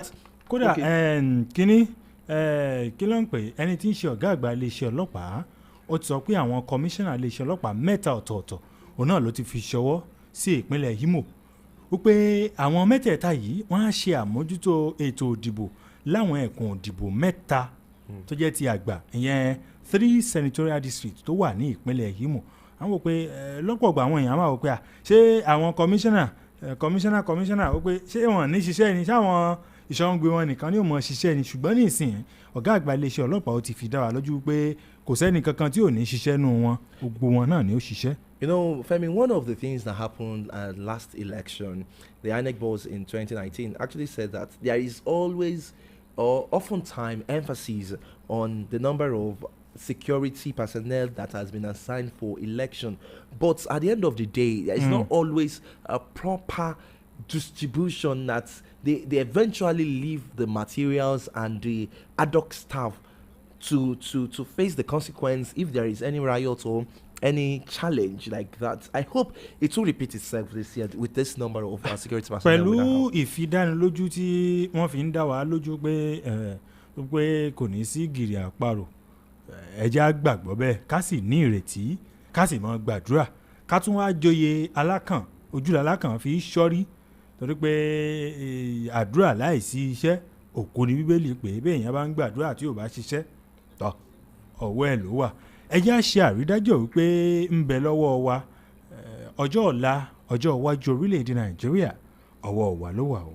Let's try as much as possible to always think of the future. It's not just about the 5,000, 2,000 naira. Someone actually said something this morning on the show Black Coffee that vote buying for last year, for instance, with the look of the cashless policy, that vote buying last election, I kept saying last election, that's 2019, says that if it goes for 5,000, because of the cashless policy that we have now, it's likely to go maybe for 2,500 or thereabouts. So because people do not have access to cash, so if we are giving them cash, it's like giving them succor that okay, let me just have these, then let me vote. But if we think beyond that, we know that this is whatever you are taking. Just know that this is going to be a play out of what is going to happen in the next 4 years. Until Jefford Mary no, but about 2,000.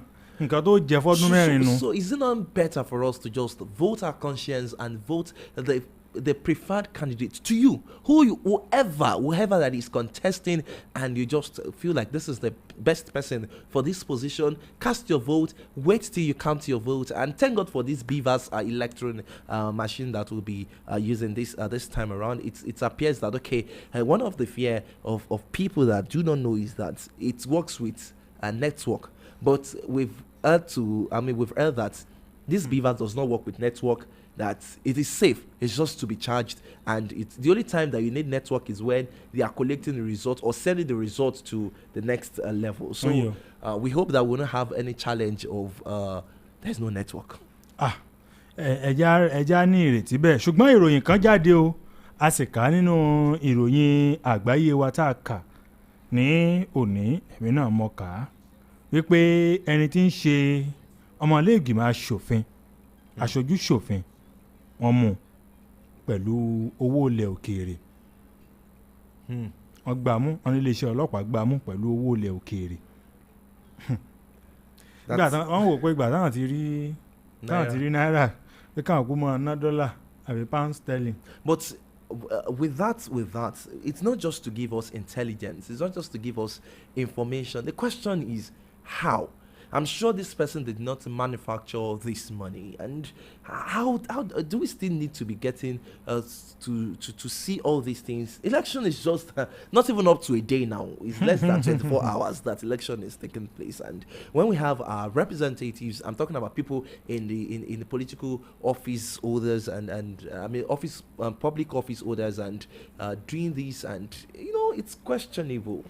Àjọ INEC wọ́n fi ọ̀rọ̀ síta pé ọmọ orílẹ̀-èdè Nàìjíríà tí ò bá ti ní káàdì ìdìbò alálòpẹ́ kó mọ̀ tiẹ̀ dé polling unit rárá bó o bá ti ní PVC mọ̀ dé polling unit ẹ̀gbọ́n kílò náà fẹ́ máa wá lọ polling unit tó fẹ́ lọ wòran ni. You know, Nigerians can be funny sometimes. I just like how much information INEC has been trying to give out to people concerning this forthcoming election, because Nigerians can be funny, truly, Femi. People can just feel like, okay, let me go and see how it's going to be, since it's not going to go through maybe vehicle or motorcycle. Let me trek down and see let me test the environment. Let me see what is happening. But now that INEC had said that if you do not have this permanent voter card, please don't bother going out. Of course, if you do not have it, because the only thing it are going there to do is to cast their vote. It is not a show that you want to see maybe an entertainer. It is just for you to go cast your vote, monitor it, and it is not a show this time around. This is what holds our future. This is what people are really hoping that when the election is being done and the winner is being announced, then we should be expecting a new Nigeria, expecting a better country, as it were. So this is a serious case, as it were, to Nigeria, and of course sending information also to neighboring countries, because it has been said that the borders will be shut. So this also sending signal to neighboring countries that Nigeria tomorrow are doing real business. Real business. Ṣé kìí ṣe pé kátàkárà ìbò òun ló fẹ́ wáyé? Ìbéèrè tó mọ̀ bíra rẹ̀ nù o. Gẹ́gẹ́ bí olùdìbò, ìwọ tó ń gbọ́ mi nílé tó ti wò pé ẹ wo ọlá ó ṣe business pé fẹ́. Hey, iléeṣẹ́ ọlọ́pàá sọ pé ọmọlẹ́gbìmọ̀ aṣojú ṣòfin Dr. Chinyere Igwe wọn làwọn ti fọwọ́ òfin mú pẹ̀lú owó ilẹ̀ òkèèrè, ṣùgbọ́n wọn á dárúkọ iye owó ọ̀hún. Wọ́n ní Igwe tó ń ṣojú àwọn èèyàn ìyẹn Port Harcourt Federal Constituency 2 nílé ìgbìmọ̀ aṣojú ṣòfin wọ́n pé wọ́n ní wọ́n mú lónìí lójú ọ̀nà Aba ní Port Harcourt. Wọ́n ní ẹni tí ń ṣe alukoro iléeṣẹ́ ọlọ́pàá ti ìpínlẹ̀ Rivers, Grace Nyige Koko, ó fìdí ẹ̀ múlẹ̀ o wípé lóòótọ́ ni ó pé àwọn òṣìṣẹ́ àwọn wọ́n ti fọwọ́ òfin mú. Ṣùgbọ́n wọ́n wá lọ́ọ̀rọ̀ ọ̀hún wọ́n lọ mọ́ ẹni tí ń ṣe olùdíje sípò ààrẹ tẹgbẹ́ òṣèlú People's Democratic Party Atiku Abubakar, wọ́n lọ mọ́ lẹ́sẹ̀.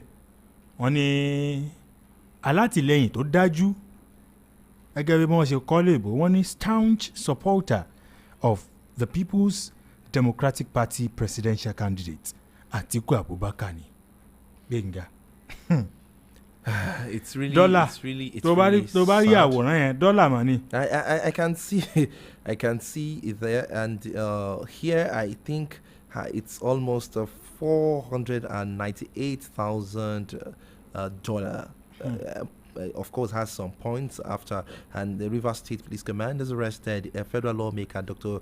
Chinyere Igwe, with the total sum of $498,100 on suspicion of attempted vote buying and money laundering. It was gathered that the suspect was picked up by men of the command on stop and search duty at about 2:45 p.m. That was Thursday.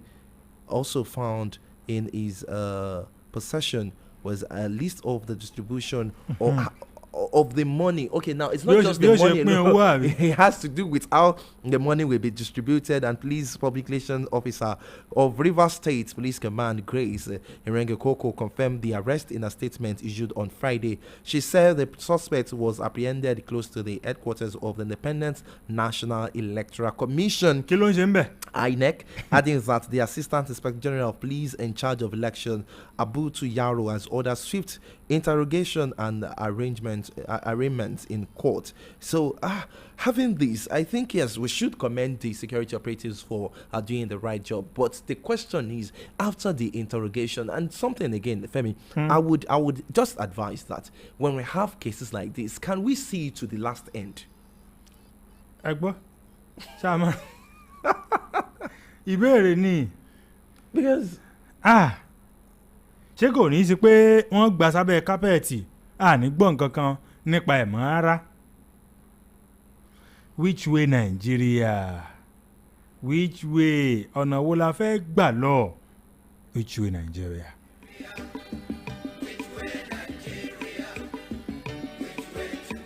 Which way to go? Oh yeah. I want to know which way Nigeria is heading to. Which way Nigeria? Which way Nigeria? Which way to go? Which way to go? I love my fatherland. Oh yeah. I want to know. I want to know which way Nigeria is heading to. Many years after independence, we still find it hard to start. How long shall we be patient before we reach the promised land? Let's save Nigeria so Nigeria won't die. Which way Nigeria? Which way? Which way Nigeria? Tell me which way to go. I love my fatherland. Oh yeah. I want to know. Yes, I want to know which way Nigeria is heading to. Every little thing that goes wrong, we start to blame the government. We know everything that goes wrong because we are part of the government. Let's save Nigeria so Nigeria won't. Which way Nigeria? Which way Nigeria? Tell me which way to go. Which way to go? I love my fatherland. Oh yeah. I want to know. Want to know which way Nigeria is heading to. Inefficiency and indiscipline is ruining the country now. Corruption here, there, and everywhere. Inflation. Which way Nigeria? Which way Nigeria? Which way to go? Which way to go? I love my fatherland. Oh sure, sure. I want to know. Yes, I want to know which way Nigeria is heading to. We made mistakes during the oil boom, not knowing that was our doom. Some people now have everything, while many, many have nothing. Let's save Nigeria, so Nigeria won't fall. Which way Nigeria? Which way Nigeria? Which way Nigeria is heading to? Green revolution is a reality. Let's give it a chance to grow. Let's join our hands to farm the land so we can have enough food to show. Let's save Nigeria so Nigeria won't die. Which way Nigeria? Which way Nigeria? Which way to go? Way to go. I love my fatherland. Oh sure. I want to know. Yes, I want to know. Which way Nigeria is heading to. Our ambition to be millionaires is running the country down. We all want to be millionaires and to live in the air. Oh, let's save Nigeria so Nigeria won't die. Which way Nigeria? Which way Nigeria? Which way to go? Which way to go? I love my fatherland. Oh yeah. I want to know. Yes, we want to know. Which way Nigeria is heading to. Remember that a simple step is the best to us to make the country smile. Let's save Nigeria so Nigeria won't die. Which way Nigeria? Which way to go? Which way to go? I love my fatherland. Oh sure. I want to know. Yes, I want to know. Which way Nigeria is heading to. Heaven and earth will pass away. It is written in the book of God. The good people will surely find their ways as far. Which way Nigeria? Which way Nigeria? Which way to go? Which way to go? I love my fatherland. Oh yes. I want to know. We want to know. Which way Nigeria is heading to. Which way Nigeria? Which way Nigeria?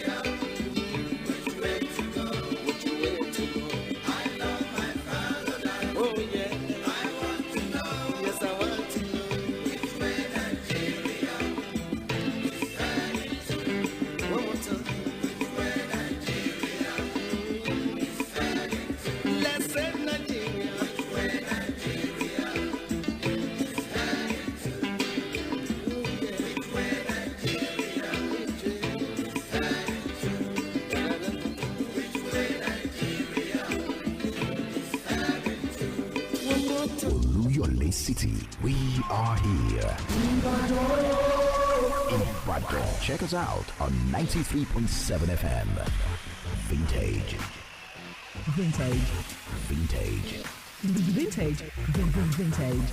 Vintage. We are 93.7 FM. Is your radio on?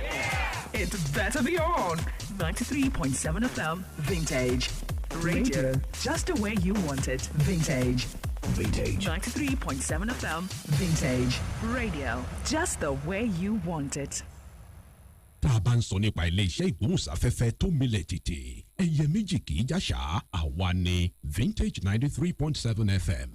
Ó yàn ó kalẹ̀ kako fún gbogbo mùtúmùwà.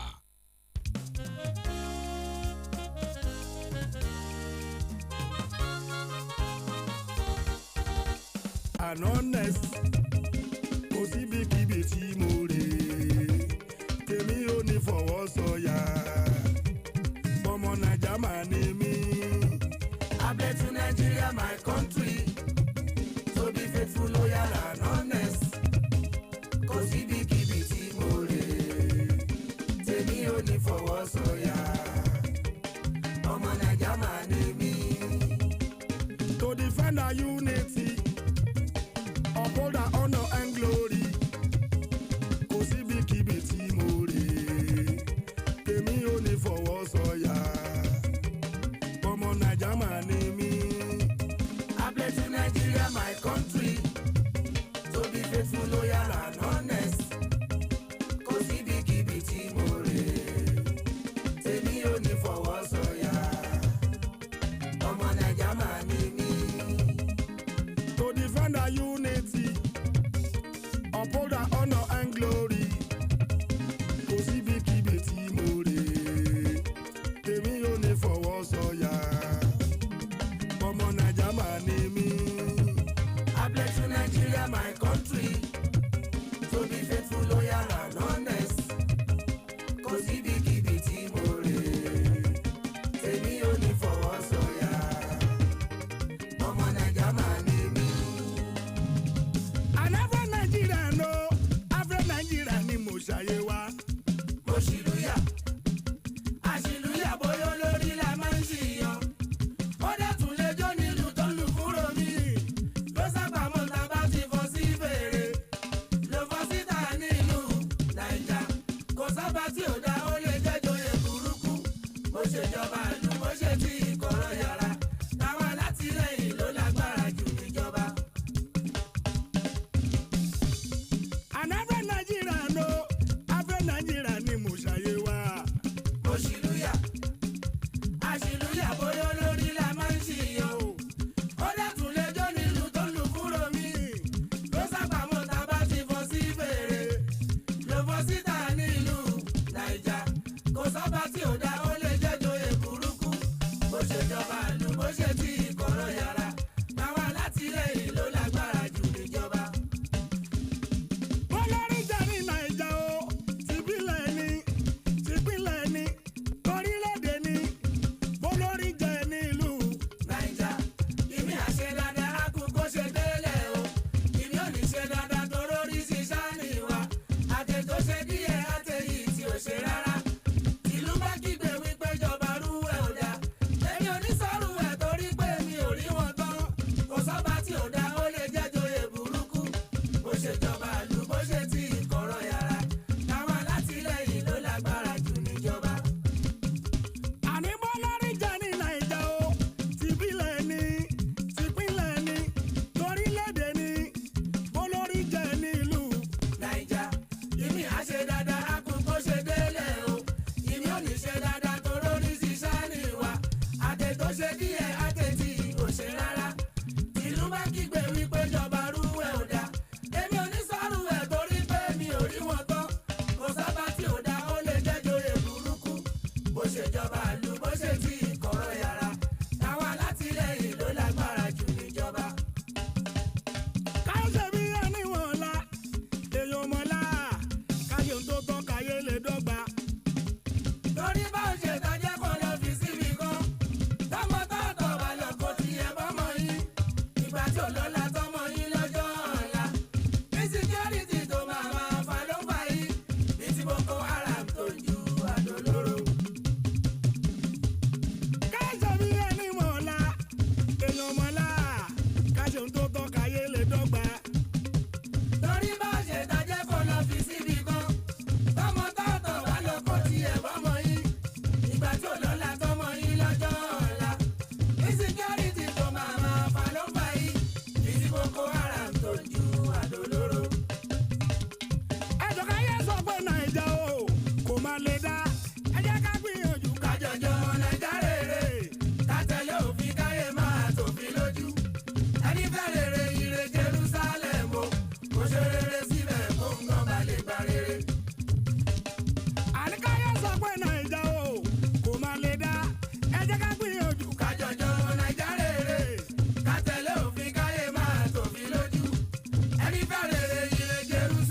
lára mo bá àwọn èèyàn kan sọ̀rọ̀ pé ẹ bá dé ìjọba ẹ̀dẹ̀ ń bú olórí pé olórí ò dáa pé olórí ò ṣe nǹkan kan ẹ̀ ń bú olórí pé olórí ò dáa pé olórí ò ṣe nǹkan kan ọwọ́ yín ló wà ọwọ́ yín ló wà o ọwọ́ wa ló wà 0704 7000 937 0704 7000 937 ẹ tún lè pè lẹ́ẹ̀kejì 0909 999 7937 0909 9997937. Femi, there is something that I would like us to also tell Nigerians now. It's that election that is coming, that is going to hold tomorrow, it's not a do or die affair. And you know, people have been saying this over and over again, but you still see some set of people that would say that, okay, this is my candidate, and even in just a mere conversation, the next thing is this is my candidate. It's not like that. The same way you have right to promote your candidate is the same way I have right to promote my candidate. Now, when I vote and you vote, and at the end of the day, my candidate wins or your candidate wins, then the next thing is the global goal of the whole thing is, okay, we are Nigerians. Then let's see, before political parties, the first thing that should come to our mind is, I am a Nigerian, you are a Nigerian. Then these are the things that we should look in consideration also, so that we can still be our brothers. Ọ̀rẹ́ bí orílẹ̀-èdè Nàìjíríà bí gbogbo wa gẹ́gẹ́ bí ọmọ orílẹ̀-èdè Nàìjíríà bí a ṣe fẹ́ dìbò ní ọ̀la.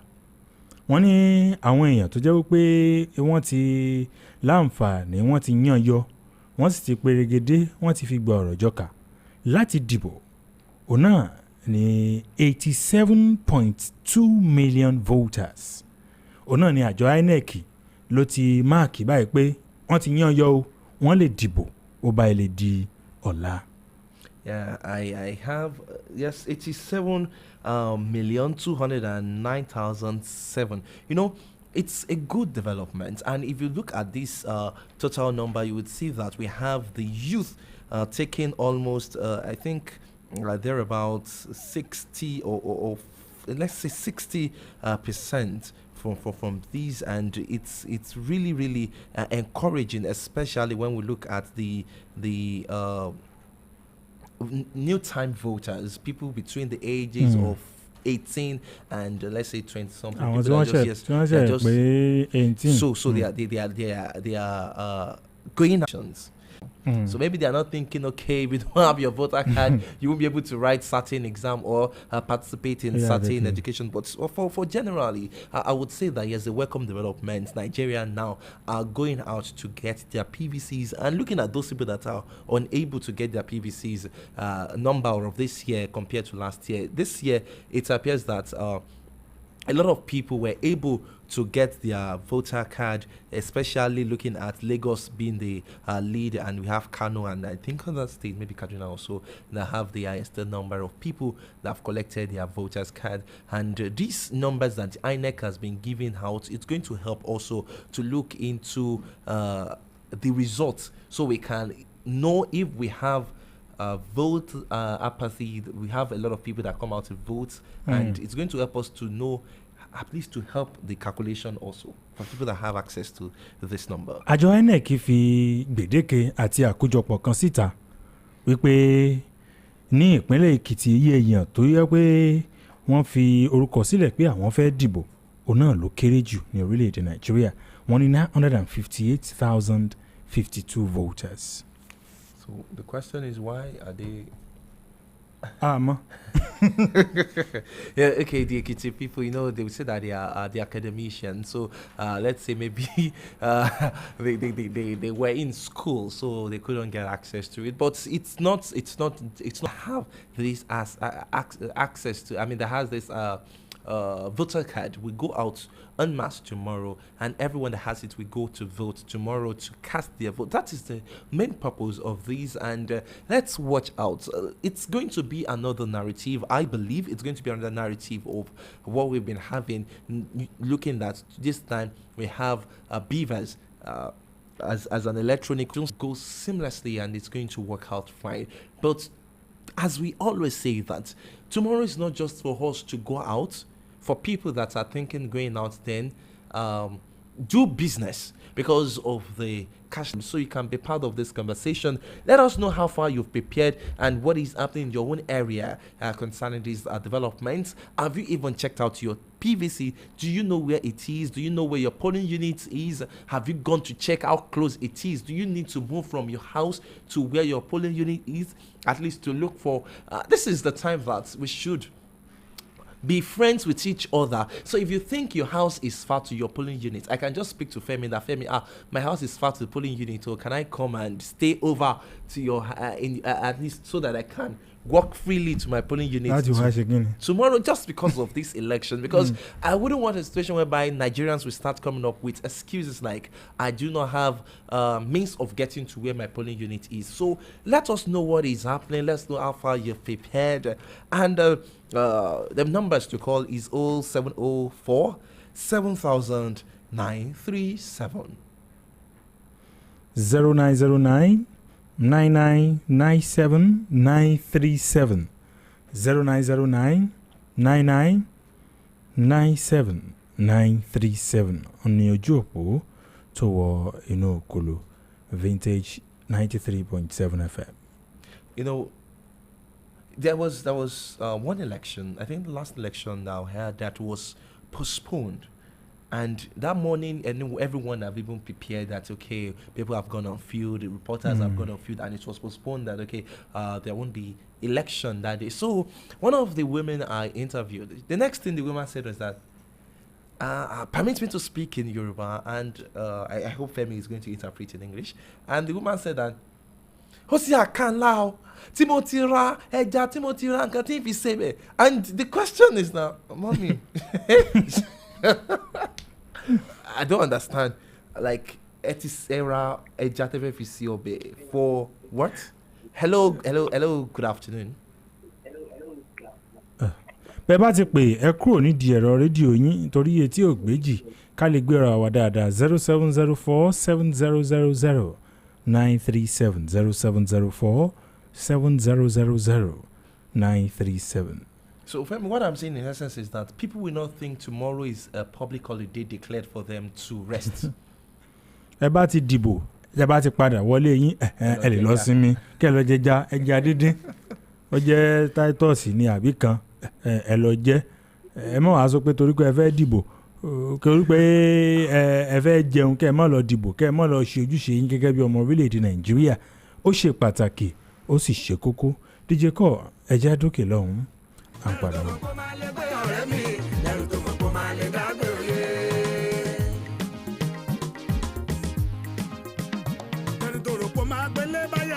Lásàkásà ló máa